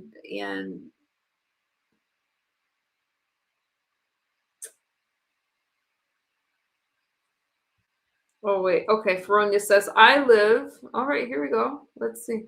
I live, oh, thank you so much for the super sticker. Happy New Year, doll. Glad to see you. Glad to see you well and swell and be awesome as you are. May God bless you and your family. Thank you so much and Happy New Year's to you, my friend. Thank you.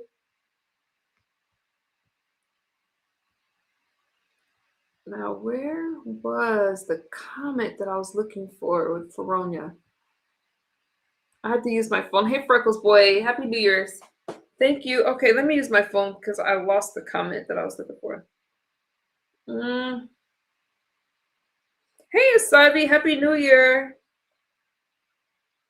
I can't find the comments. It went too fast. I'm sorry. I was trying to get to it. Wait a minute. Oh, here it is. Oh, not that one. Veronia's comment. I live in a social democracy, too, and it helps me have a chance in education, but there are always people who will use that system for bad things. Okay, so it helps you over there. Where is called? Hey, Asavi.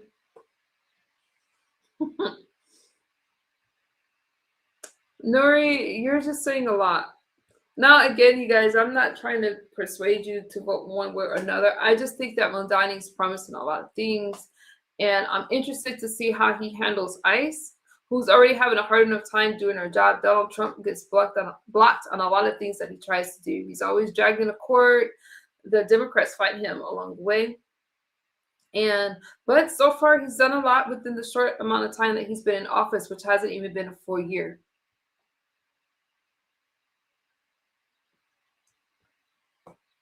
Your title says Trump and Mamdani, so what about it? What's your message? I can't really spoon feed it for you, Bush baby. My title says that because that's what I was talking about. This system has problems too, and I agree with, oh, thank you.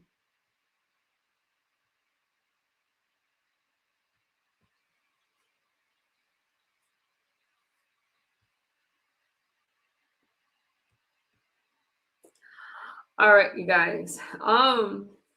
Y'all have any other thoughts for me? You guys said that Trump is corrupt, but corrupt how? Oh, wait. All right, let me bring up. Hold on. Hey. Happy New Year. Happy New Year's. Happy New Year to you too. Hold on. I don't know why my computer is glitching. You can still hear me? Yes, I hear you fine. I lost my chat though, but go ahead. I can't see the chat at all. What's your thoughts? I'm sorry. I was in New York, so I lost my chat. I can't find it, so I can't. And hello to everybody, and Happy New Year to everybody in the chat. By the way, you were cringing during that whole. You were cringing during that whole thing, weren't you? I couldn't stand it. I can see it in your face. But I'm here to give I'm not biased with my commentary, and I give nonpartisan news, so I just let it play for you guys. You were cringing so much. Oh my goodness. It was actually pretty satisfying. I'm sorry. I'm just I'm being mean, Uncle Claude, this time. I apologize. I gotta find my chat. Let me be fair. Button. Hopefully you guys won't disappear when I hit this button, but you guys are gone. Go ahead. What are your thoughts? I'm actually skeptical about him. I mean, this is one of those let's wait and see. Now, before everybody starts with how did Mamdani become mayor of New York? Listen,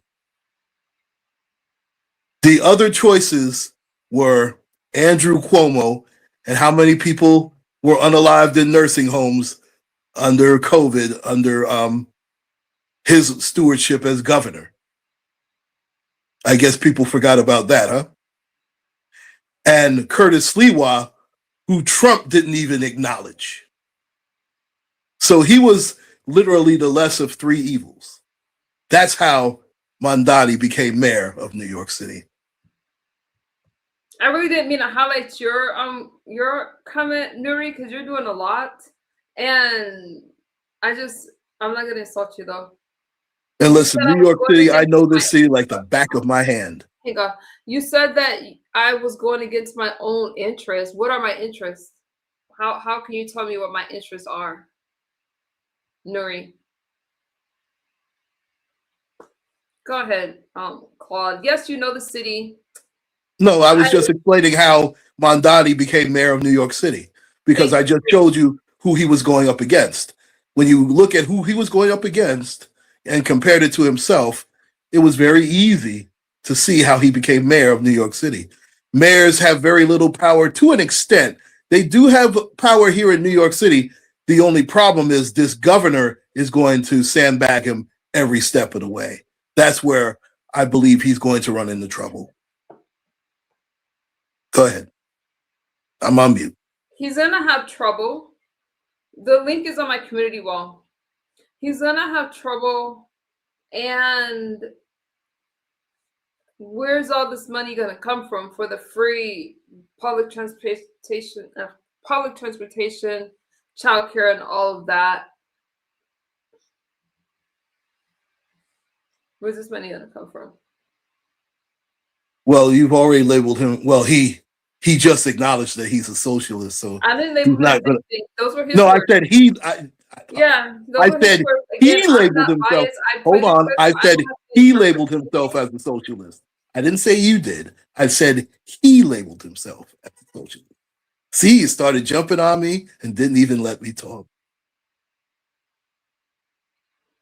He labeled himself as a socialist. So he just put another bullseye on his own back. He probably has lost about 45% of people that voted for him by even acknowledging that. And I also don't like the fact that he did the typical pandering when he put the Jadakiss line in his speech at the end. He's doing like what a lot of the Democrats do, and that's a red flag to me. But we have to see. He just got into office. The same way we give the other politicians their first 100 days in office, we have to see what he does in his first 100 days. But but I felt like there was a lot of things against Trump that was in his messages that he didn't really want to say when he's talking about, people are tired and things like that. And I understand that people are tired. I also think there's a lot of fear mongering that's going on. I'm just curious to see what's going to happen. I think that New York is in trouble, and you guys don't see it because it's covered under all of the stuff that he's promising you guys. Well, that better not be the case, because as I typed in the chat earlier, whether people like it or not, whether they can't stand New York and think New Yorkers are this, that, and the third, the fact of the matter is that New York City is not only the most, and if you want to say that I'm arrogant for saying this, then I'll be arrogant today. New York City is the most important city in America.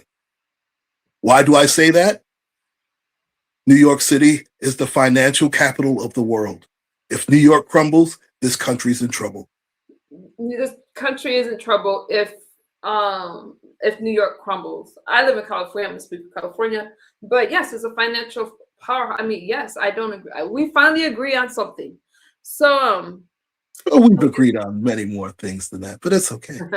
Thank you for being a member, Brown STR-JQ8Q. Sorry, my brain is tired. Thank you, Brown. I really appreciate you. Welcome. Thank you for the support. Anaki, thank you so much for the super sticker. Thank you so much, my friend.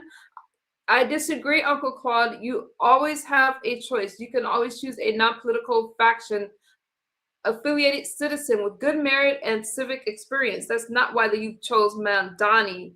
Come through, Anaki. That's right. Well, actually, that's exactly why they chose Mamdani. They chose Mamdani because the other two guys are proven losers and proven failures.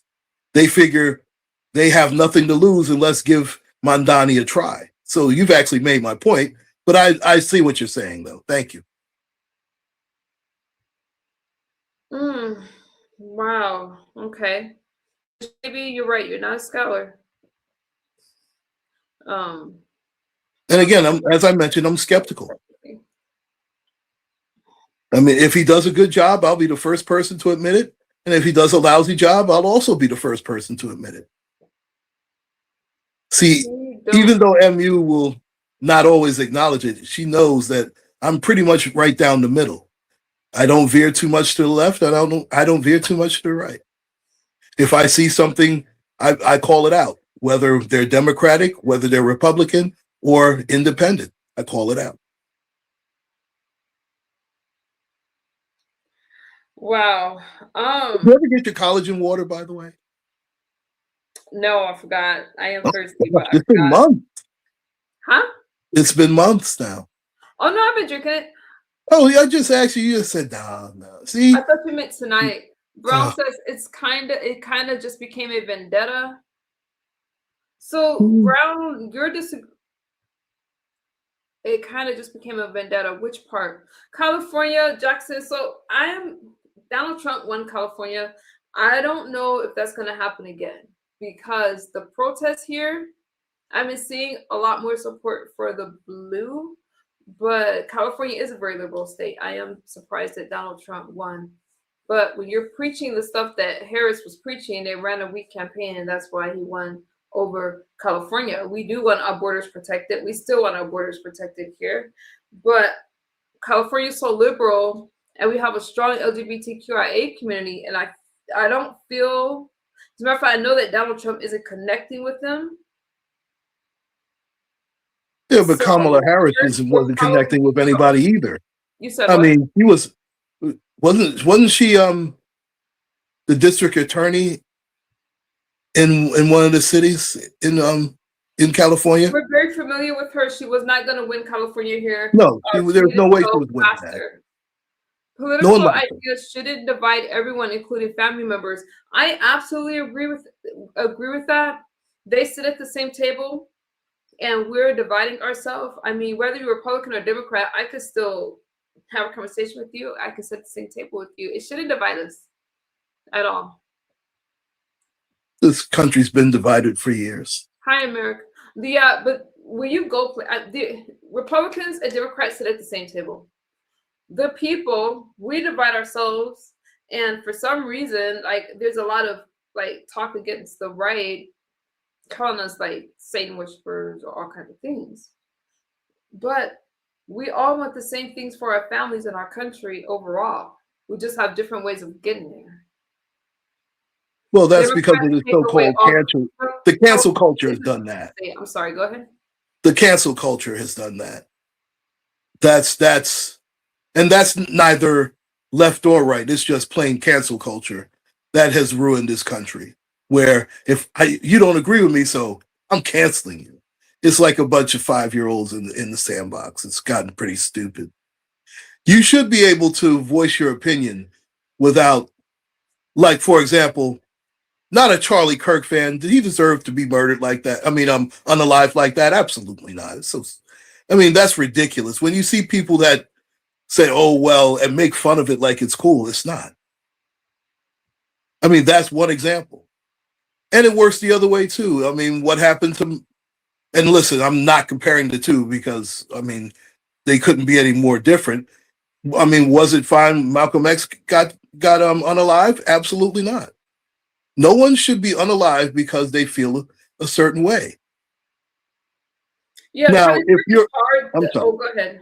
No, ladies, it's Charlie Kirk that's a tough one because you have people, you see like this vigilante justice that's happening right now. You see people thinking that it's okay to unalive both people or people that are from the political right, and you have to have the right to.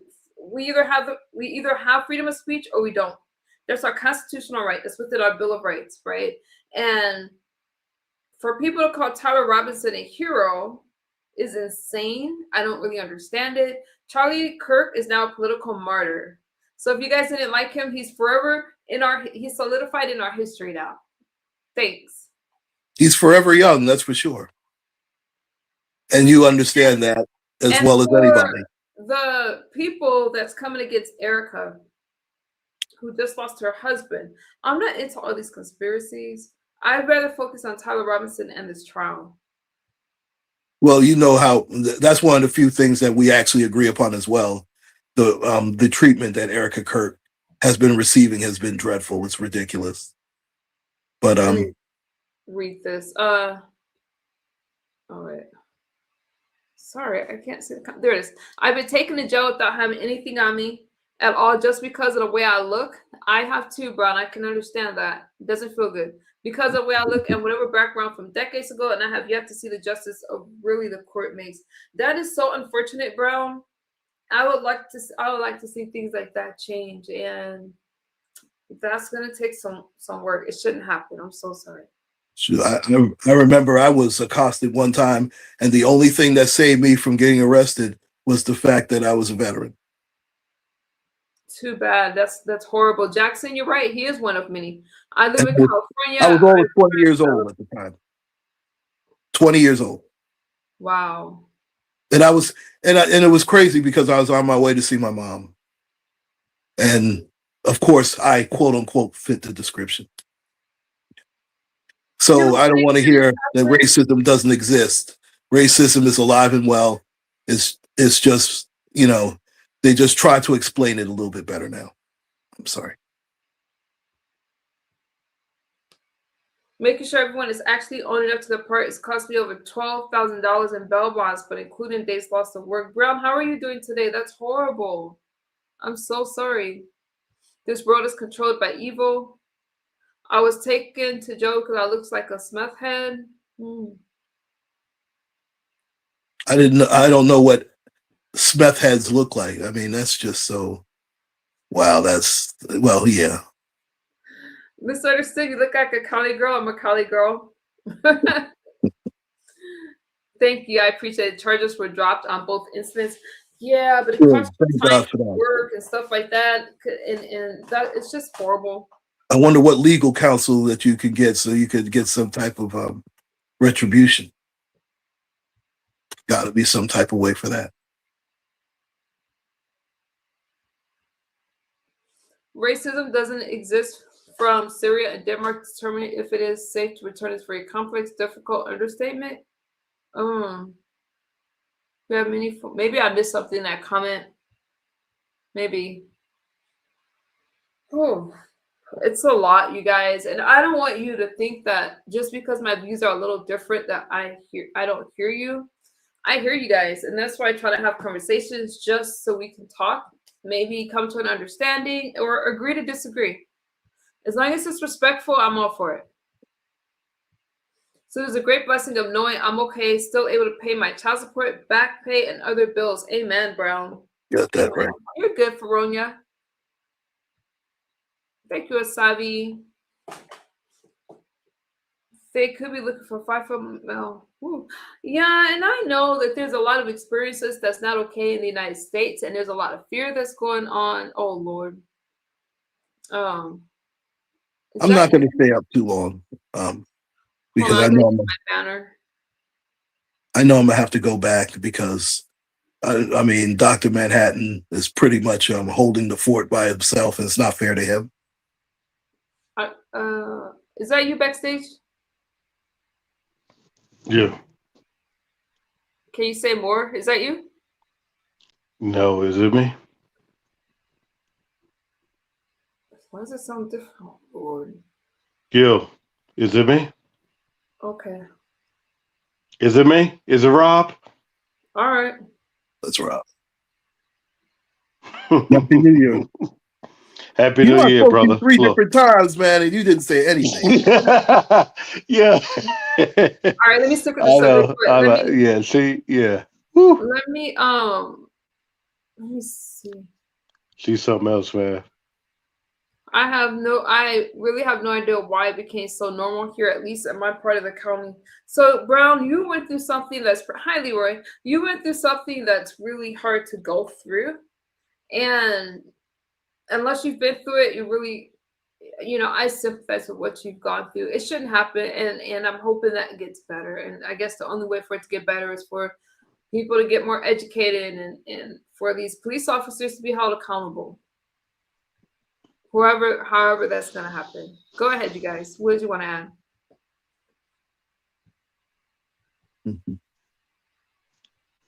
Nothing. And why did you come up? Be quiet. Ooh. Why did I come up? Be quiet. I always come up because this is New York. When you talk about Mamdani, when you talk about whatever his name is, this is New York.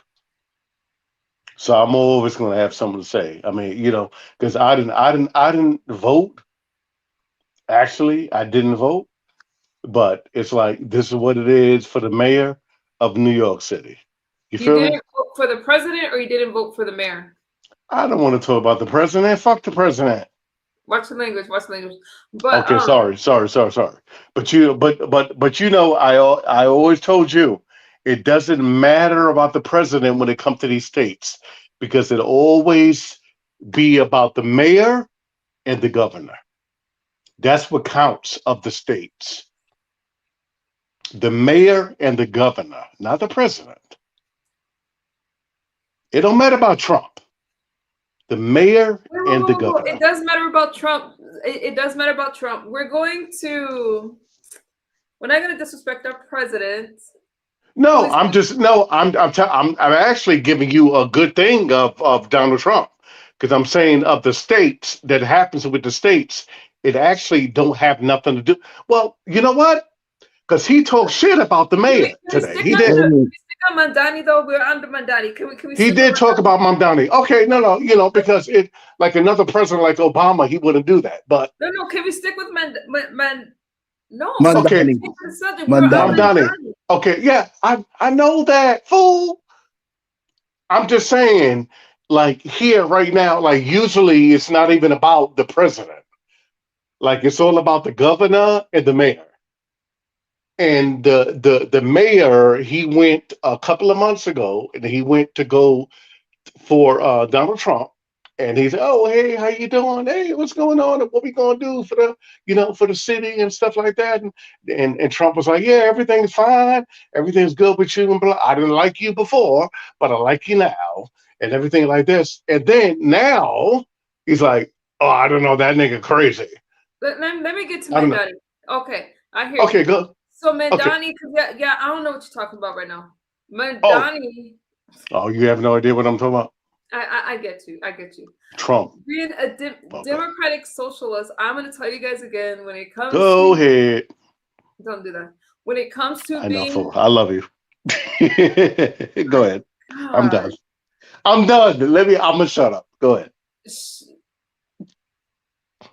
Thank you, Cristino. Thank you so much for the super sticker. I appreciate it. I voted. I'm done. I'm trying to thank him. Okay. The fuck? Go ahead, fool. Go ahead, I'm gonna fool. keep up the panel. Stop. Go ahead, I fool. voted for myself, and I will continue until we have a true leader. So you didn't vote either way? I'm shocked. I'm shocked. Well, if you voted for other things on the ballot, I can get that. I get it. If I didn't agree with either candidate, I wouldn't either. I wouldn't either. You guys, it's already hard enough to have these kind of conversations. If you guys saw my emails and the hate messages I get, so I'm trying my best to just get through the commentary. I'm not telling you guys to like Donald Trump. I'm not telling you guys not to like Mamdani. I'm just telling you that I think that there's a lot of problems with it when you're offering all this free stuff and saying this is gonna happen, that's gonna happen. I just want to wait and see. That's what I'm saying. I haven't seen socialism work. I want to see where this money's going to come from. You guys brought up tariffs. Tariffs bring a lot of money into the country. But how is that going to take care of the free childcare and the free transportation in New York? I have problems. Feronia, it's okay. It's okay. I trust me, I can handle. I try my best not to curse over here. Somebody said I ain't even black. Ain't that crazy?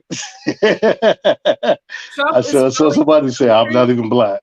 Stupid. Okay, I'm gonna throw this out there to both I'm black. If you guys don't know, they're both in New York. So we in New York, and we both black. Mm-hmm. Are you guys hopeful for Mamdani? Yes, I am. I am. And the reason why I am because I'm tired and Claude said something about David Dinkins.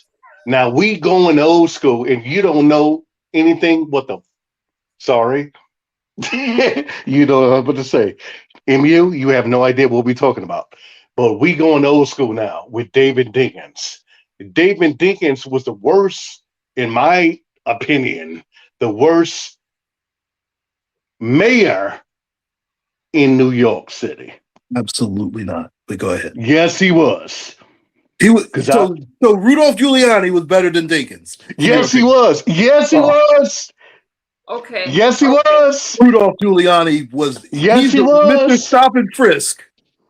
Stop and frisk is what we needed. How many of our people got killed under Giuliani? Yes, it is. Excuse me. Yes, it is. Well, stop. Yes, it is. How many of our people got unalived under Giuliani's watch? And you think he was the best mayor?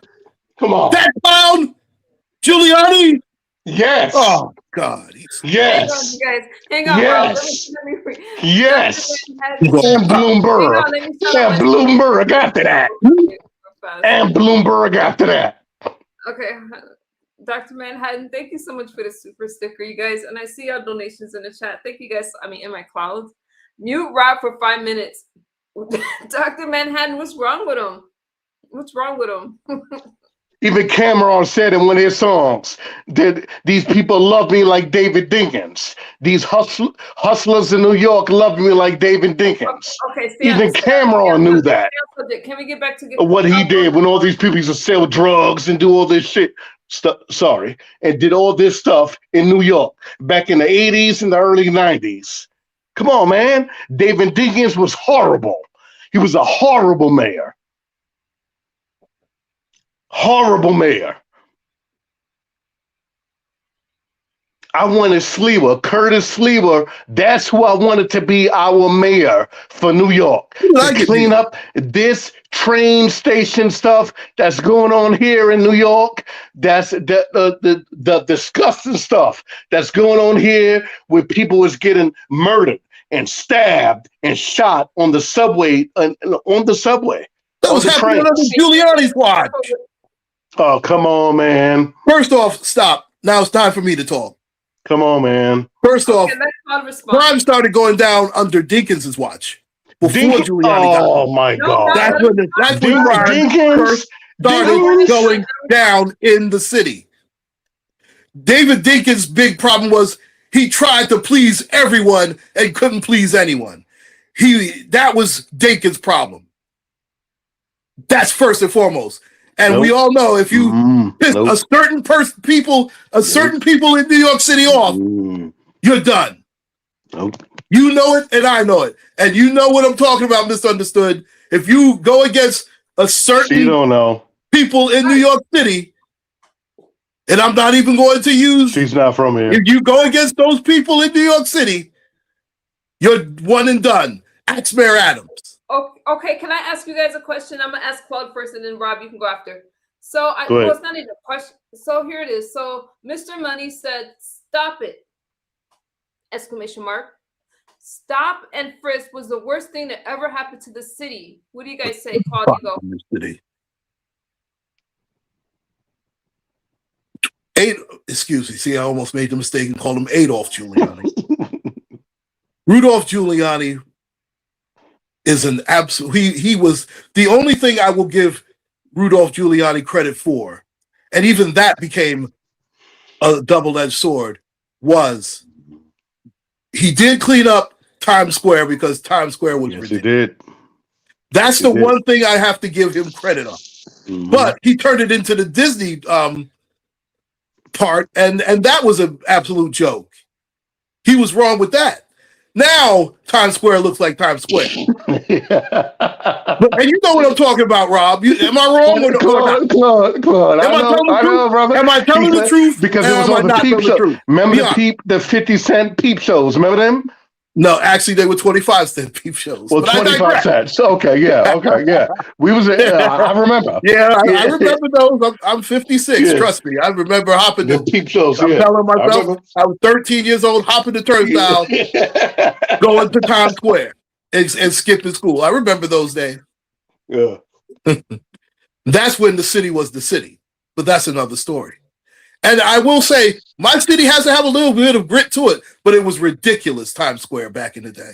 They had Giuliani, that's where I have to give him the utmost credit because he cleaned up Times Square. I have to give him that. He made it a tourist attraction again because people were terrified to go into Times Square after 8 o'clock at night. So I give him credit for that. Everything else, you talk about divisive and Giuliani was horrible. He was absolutely terrible. Nope. No. Okay, Michael Griffin, Eleanor Bumpers. Do I have to really keep going? How many of our people were unalived under Giuliani's watch and he always backed the police on this? You still think he's great? Give me a break. Was New York dead? I mean, country, city. There's a lot that's going on. New York is a really important state. It's the most important city in America. So, you said what? New York's the most important city in America. It is. It's not even close. I know I sound arrogant in saying that, but it is the financial capital of the world, and because of that, New York City is the most important city in America. Yes, more important than Washington. It's not even close. Remember, New York City and Philadelphia, Pennsylvania were originally the capitals of America before it moved to Washington. It's one of my favorite places to visit. Well, it's within the top 10, but I like New York. No more prices or any economy. If I'm not saying let everyone in, I'm just saying it's just a more humane approaches because the world is watching these. Did I miss something you said for that round? That's interesting. Okay. Claude's right. So you guys are agreeing with Claude. Somebody said, who's this stupid person that said, who's that? No, I don't even know what a new arriving saying. You are arrogant and don't want to learn, Rob. So stupid. So stupid. You guys have strict opinions in there. I think that they're so dumb. Bloomberg was a better mayor than Giuliani. It's not even close. Nope. Giuliani. We need a Giuliani right now for New York City. New York is disgusting right now. New York is disgusting right now. Giuliani, what did you see? What Go ahead. No, go ahead, bro. Talk. The crack epidemic took full frontal lobe under Giuliani. Are you serious? So what is going on now in New York with Mayor Adams? Mamdani's in there. What's going on with Mayor Adams right now? That was the first of all. That was De Blasio. He was a clown. De Blasio was a bigger failure. 8 years. He did De 8 years. Blasio was the bigger failure, if you want to be technical. Well, Can I say something? Let me cut in. I want to tell you guys, when it comes to stop and frisk, there's a lot of problems with that. I know, MU. This is me and you, brother. We do Brooklyn stuff. She like, who's that? What y'all doing? We can't talk at the same time. I talk, then Yeah, you talk. I know. Go ahead, MU. Thank you. Stop and frisk was a reason why a lot of people. There's such a racial history with that even the thought of entertaining. I mean, that is. Even the thought of entertaining it really disgusts me. And I'm not in New York, but I do know how many people got hurt by that, how many civil rights violations happened with that. So I can't praise anybody that was a part of that. And the very fact that you live there and you're supporting this is really insane to me. So let me move on from that. I think that's insane. Nobody wants to be felt up like that. And there was a lot of, I could show you a lot of books and it wouldn't even matter because the ignorant choose to be ignorant. And no matter how much you talk, they're always going to buddy, Giuliani. And I kind of like rage baiting to say that you support him and you live there. You're a black man, and that's insane that you would support the stop and frisk. I mean, didn't they take that? MU, no, MU. No, don't tell me nothing right now when I'm talking. Just don't do that. Now, I can understand that some people aren't really familiar with the history there, but that's insane. I can't even go along with anything like that. Okay, now, MU, stop and frisk is what really helped New York. When Bloomberg had it, and he knows what I'm talking about. Okay? He knows what I'm talking about. When Bloomberg had stop and frisk, because they used to listen. I remember I used to be outside and go to McDonald's, and I remember people would like stop me. But where you at? You show ID. Remember that? Remember that, Claude? Yeah. We got to show your ID. Remember that, Claude? You got to show your ID in New York, New York City. Remember that? Yeah. Well, now they don't do that. They don't do that here no more. But I'm just saying, though, this is why crime is so up like the way that it is. Because when they did do it, I remember my nephew was like, oh, man, I hate stop and frisk. And I'm like, yeah, because you got stuff on you. That's why, because you don't want people to get at you. That's why. This is why New York and the Bronx and Brooklyn and Queens, this is why everything is going on right now, because they took away the stop and frisk. They need to bring back the stop and frisk in New York City. I'm telling you, New York is disgusting. It really is, dog. And listen, I'm not that I don't want anybody to search me or do anything or nothing of that. But look at what's going on here. Look at the news. But they got to bring it back, dog. Rob, let me.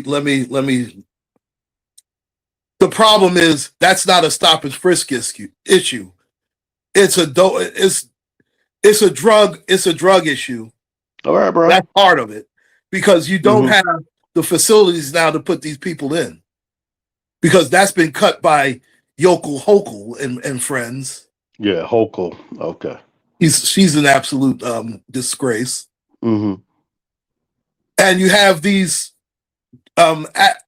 a lot of these drug addicts are out in the street. The homeless problem is huge. See, and this is a Mayor Adams failure too, because you were putting these illegal immigrants in these hotels where you could have put the homeless people there. If you're going to put anybody there, it should have been homeless veterans and homeless New Yorkers, not immigrants that was shuffled over here from Texas by Governor Abbott. They should not have been put in posh New York City hotels. That is a Mayor Adams failure. Instead of taking care of the New Yorkers that were already here in New York, that were homeless and disenfranchised, I'm going to help everybody. I'm Mayor Adams because this is what I do.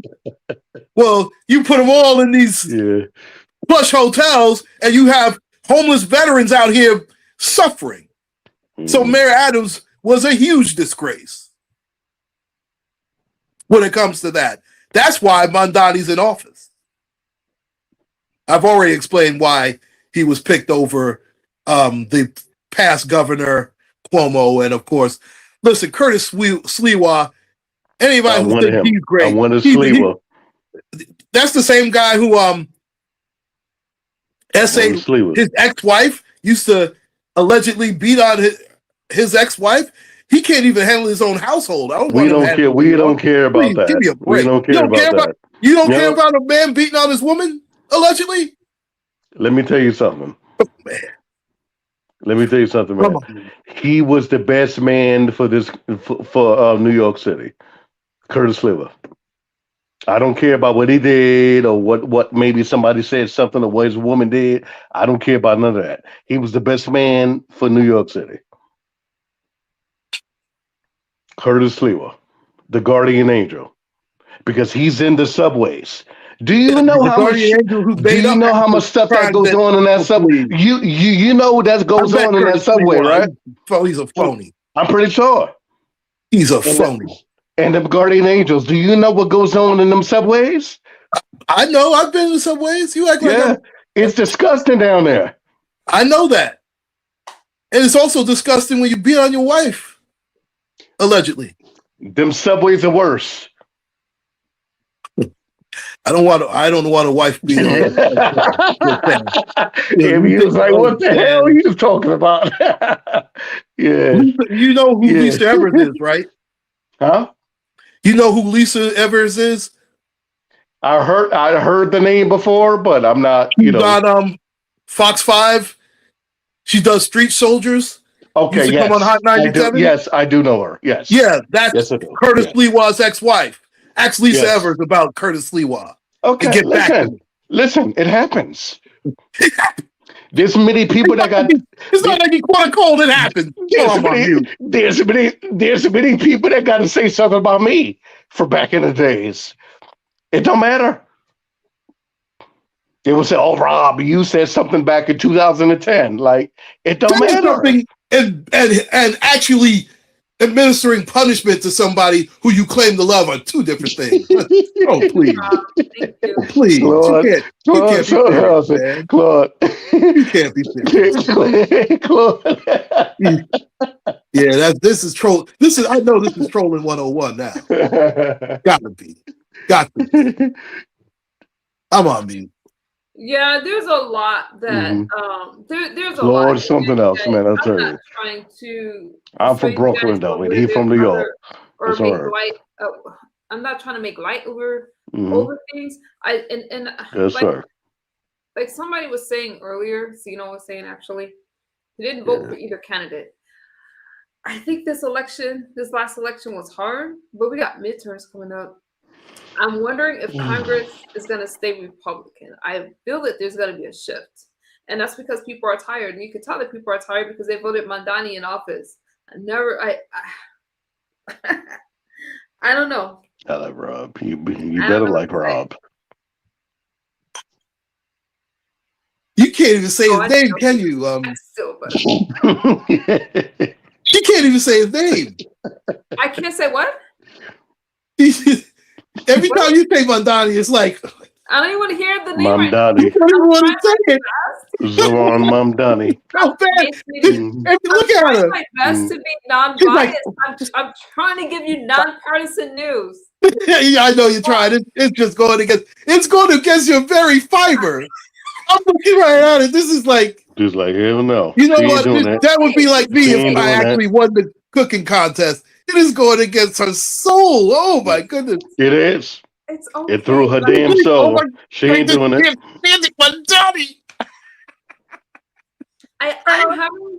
I'm having a little trouble because so we spoke about socialism and capitalism earlier. Oh man. I'm getting my whole life on this, by the way. Lives in a country where socialism has its benefits. Lord, I loved it. I love this back and forth. I love it. I do too, man. I'm having fun. I do too, man. Yeah, we are. Two Brooklyn, New York people, because we don't. I think we've handled this very well. I'm enjoying. Yes, we did. Because New York, we don't get two New York people on her panel. We don't. I'm at a. And so she's like, I don't know. We know how to operate. Look at her. I'm gonna let her talk. See, she can't take it. Look at her. Go ahead. Sorry, sweetheart. Can you say Mamdani? I just want to hear you say Mamdani. Yeah. Just say it, please. I liked calling him the mayor of Lex, but now I have to call him the mayor of New York. Yeah. Baby, can you call him? Can you say Mamdani, please? Oh, he said baby. Can I call you baby too? No, don't do that.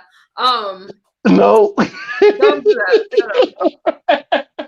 I know. I'm joking with you, baby. But I just wanted you to say Don't Mamdani. call me that.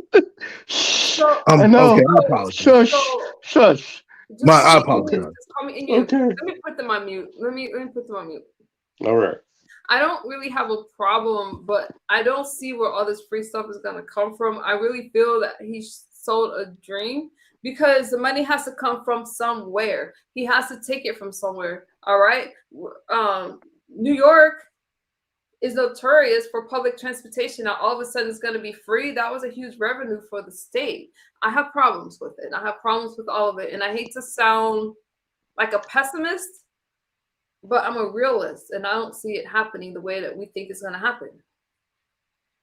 No, don't call me baby. You get cursed out.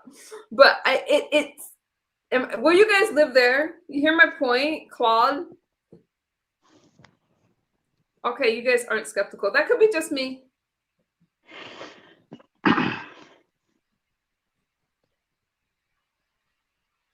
Are they mad at me? They could be mad at me. All of Trump's teams are loser. Nuri, you're just doing a lot. Your fingers should be tired of typing by now. All right. That's my thoughts on it. No, I'm not upset. But that's New York, so you don't have to deal with it. My problem is that I would hate to see other states follow New York. And what if he chooses to run for presidency? Which, I mean, how old is he? He can't run for president because he what they said. Oh no, he wasn't born here, so he can't run. Yeah, he wasn't born. Yeah. That's how I remember that. Uganda, so He can't do that. Yeah. Oh, did you see the smile on her face when she found out he couldn't run for president? Did you see that smile? Look at it. Oh, look at her. I know she got so like so a child happy. on Christmas. Didn't she? Did she got so happy? Goodness. Oh my God! Look at her. She's so giddy now. Happy New Year. She's so happy. Look at that shit. Oh, sorry. Look at that stuff. I am concerned about Newsom. I am concerned about Newsom. But you know what? Like Gavin Newsom. I don't even know who that is. Gavin Newsom. I don't know who that is. You know what, Carcino? Quick question, since you're the boxing aficionado. Marvin Hagler in his prime versus Terrence Crawford in his prime. Who wins? In your opinion? Marvin Hagler. And I'm a Hagler fan, by the way. He got robbed. He got robbed against Sugar Ray Leonard. Everybody knows it. That's irrelevant. You don't know who Gavin Newsom is. You're too uneducated to be here. Okay. Oh, shut up. Get up out of here, man. Dude, see, do I got to curse trolls out? I agree with that, Carcino. He was just too big. Get up out of here, dog. He was too rough. Shut up. And he fought in the toughest era of boxing, the 80s. The guys that he had to go through. Now, Crawford, he held his own, but I can't really go by Canelo. Canelo is more of a paper champ, but that's just my opinion. But the fact that he was able to go up 20 pounds weight class. Well, but Crawford is a natural welterweight / middleweight. So I could see him and Hagler at a catch weight of 154. That would have been a great fight. Yeah, Tommy Hearns also has a glass jaw. That was his downfall. But the Hitman had Hagler hurt. He definitely had Hagler hurt. That was the best 1.5 rounds in boxing history. And for those who when you get a chance, watch the Hagler Hearns fight. It's even though the fight only lasted about 3 rounds, maybe 2.5, it's still a top 10 fight in my opinion. It had everything you wanted in a boxing match. It really did.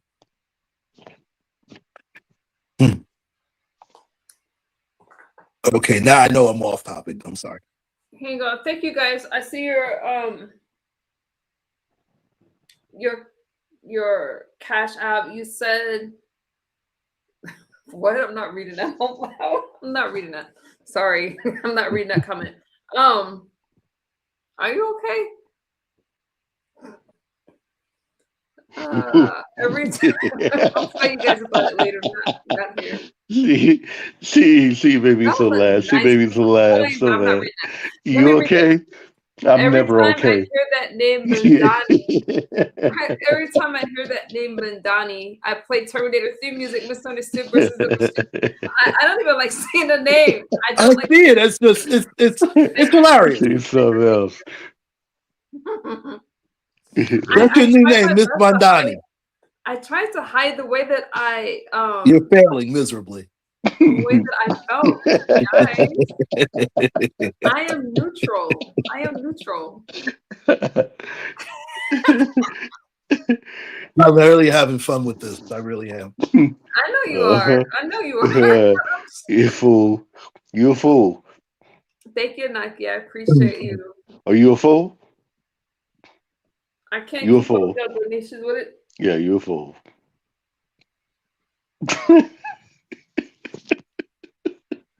I'm gonna give you a refund on your donations. I'm reading that.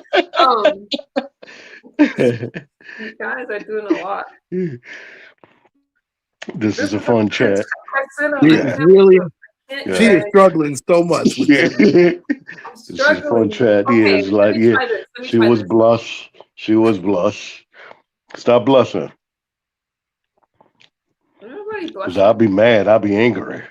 Angry at what? You don't have an avatar? Because I'm staring at this big black space with just the name on your screen. It doesn't matter. It doesn't matter. You gonna deal with it forever? It doesn't matter. All right, you guys. I'm not going to stay on too much glad that longer. we're It's still about 5 friends o'clock in the again. morning. That was a tough video for me to get through, but I did it for the sake of the people because did you notice how much I skipped through the video? Oh, I know. I was enjoying. I was having my whole life with it. Yeah. I was having my entire life with this, and every time he spoke, I could see you cringe. But I'm going to follow your mayor. I could say your mayor. And Yeah, because you don't live in New York. I get it. Huh? Yeah, you can get away with that. I was about because you don't live in New York City.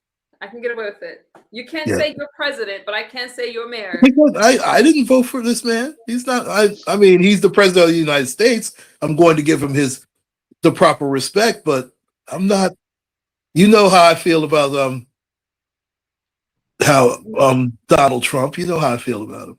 How do you feel about because I couldn't get through the video. I tried my best because I try my best not to be biased and let you guys hear the full clip.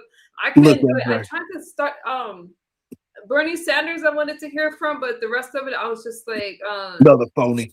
I can't. I was afraid hold on. I got to say, Bernie Sanders. Let me talk about Bernie Sanders. He's a phony. I was afraid. I was very okay. Go ahead. No, I was just afraid that the video might persuade people the wrong way, and I didn't want to influence my audience in a negative way with talk about the mayor over there. The mayor over there. What's his name? What's his name? I know his name is Mamdani. That's your mayor. Okay, say it again, please. I'm not saying it again. Go ahead, Rob. Oh, why not? All right. With Bernie Sanders, it was so good to see him tonight at going over there with Mamdani and his cursing at his inauguration and going there and just being there with him. It was so good, man. And AOC was there too. Y'all know who AOC is. I can't stand her. She's another. And it was just so fun to just see how stuff is. And Jamani Williams, Jamani Williams. You like Jamani? I actually do like Jamani Williams. Okay, he was there too. He was in the front row, and everybody was there, and it was just so good and was so fun. And people in the chat, stop it and just shut up and stop talking my name and don't put my name in the chat. Okay, I really appreciate it. Stop it. I know you love me, but stop it. Okay. No, people in there talking my name. Just stop it and shut up. Okay? I know you love me, but shut up. I don't curse anymore on missing MU panel, misunderstood panel. I'm very polite and very delicate for 2026. But anyway, go ahead. I'm done. Go ahead, Quan. Well, it's going to be interesting to see what happens his first 100 days in office. Like I said, I believe he's going to get a lot of pushback from the governor. No, I'm telling the truth. No, I'm trying to tell him to let you speak. Go ahead. I mean, it's going to be very interesting to see what happens. This city needs something to change. I mean, anybody that's been on the subways knows that there's been a lot of trouble on the subways. There's been a lot of trouble even just walking the streets. Something has to be done with the homeless out and the drug addicted people out there. Something has to be done. They have to have more programs. I don't know how that's going to be implemented. So we'll see what happens in this first 100 days. Again, well, I know this governor is going to push back against him. So a lot of things that he wants accomplished are not going to get accomplished. I can see that already. I let them do their job, then I'm going to be all in support of. If he doesn't do that, then I'll be protesting all the way from California. I don't know how I'm going to do it, but I'll be in New York, you guys. I'm going to be there. I'll film. I'm going to have my little guy, so I'll be, but I'm going to film be in New York. She's going to be in New York. Of course I am. Of course. I'll be in New York and I'll be in Washington. I'm hands-on. With that being said, you guys, lovely having y'all up. I am going on 3 hours. I went extra today because I fell asleep on y'all last night after the festivities. But Rob and Claude, I hope that you both have a very happy new year. And I really appreciate you guys. You bring a lot of insight. Even Rob, as colorful as he is, but I really appreciate you guys. And I think that these conversations are a healthy exchange. I had a good time. I really enjoyed this. We have to do this again. Oh yeah, when I'm talking, y'all could just ask me for a link. I mean, Rob. I mean, the only thing I like to do though, it's painful. I could have played more of that video. I'll give you guys another video on Mamdani, but it's got to be shorter for me because I can only take them in small doses. But I got you because I'm not here to persuade you one way or the other. I'd rather you hear for yourself and make an informed decision on what you like. All right? You're going to be a Mamdani fan? Nonpartisan chat. I'm just here to bring the news. That's it. Mamdani. Oh, I didn't know Rob dropped down. I wasn't kicking him off. I was just saying that I do appreciate you guys a lot. And I know I could be a little passionate sometimes, but sometimes I just have to slow down and listen. And then we can have a conversation. We're good. I like passionate. Passionate is a wonderful thing. I can't curse Bush Baby out on this stream, but I owe her one. Misunderstood. What's next on the menu? I'm not sure if I'm gonna touch Mamdani, or I need to see what's happening with the Tyler Robinson trial because I'm following what happened with Charlie Kirk, and I'm also following Luigi Mangione, the guy that unalived the healthcare CEO. So I'm following those two trials. I'm gonna see what's happening with that. So I'm not sure what's next yet. Bush Baby, what would you like me to talk about next? But yeah, I don't know what I'm going to talk about next, you guys. I have to get a little caught up. But Claude, I would love for you to come back because you're in New York and you're right there. So I would love to see how this is impacting your city, your state. I'm going to do a couple of uploads on this. Okay. And I might be downtown next week. If I'm in that area, I'm going to check on that trial. If I'm in the area. I'll let you know. If I would, you'd rather watch me cook. I got you there too, because Claude and I are doing another cooking competition. I think I did beat him in the last one. I Hold it. That was supposed to have been. No, you leave that in 2025. No. Oh, I said I was going to stop bragging. So Claude, It's fine. No, go ahead. Glow. Challenge me in a cooking competition. So for those of you who don't know, I Oh, am she an amazing couldn't wait chef. to do this. And Mandani. sometimes I need a break from the politics, you guys. Sometimes Mandani. I'm gonna just keep saying Mandani. Just to... sometimes I need a break from politics. I need to turn it up in the kitchen. And Claude bravely decided to challenge me. Okay. Feed the homeless people, Lord. No more politics. Bush baby.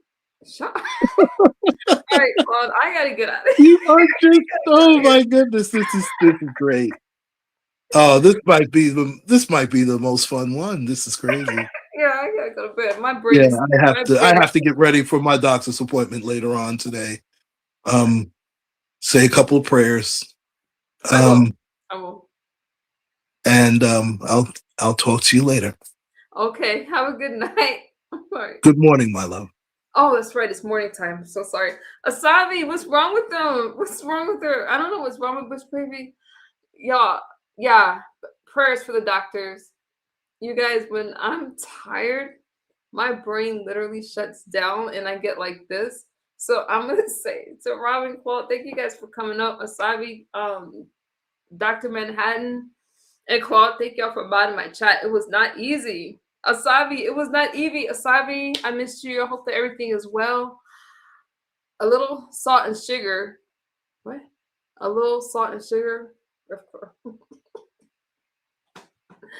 I love you guys. I gotta lay it down. Tell us some secrets. I will when I cook. You guys want to watch me cook? Let me know. I'll share the stream. Oh, Asabi. We go back. Look how far I've come, Asabi. I'm coming up on 4 years. You know what I'm talking about. You don't understand? Okay. I can't explain anything because I will stumble right now. Because I'm tired. You guys have a happy new year. I'm going to lay it down. Asabi, good to see you. You guys, thank you for subscribing. Thank you for getting your memberships. Brown, thank you for your membership. And I'll see you guys later. Where am I? I'm in California. Hey, Greg. All right, y'all. I would love to hang out, but I got to go. Bye.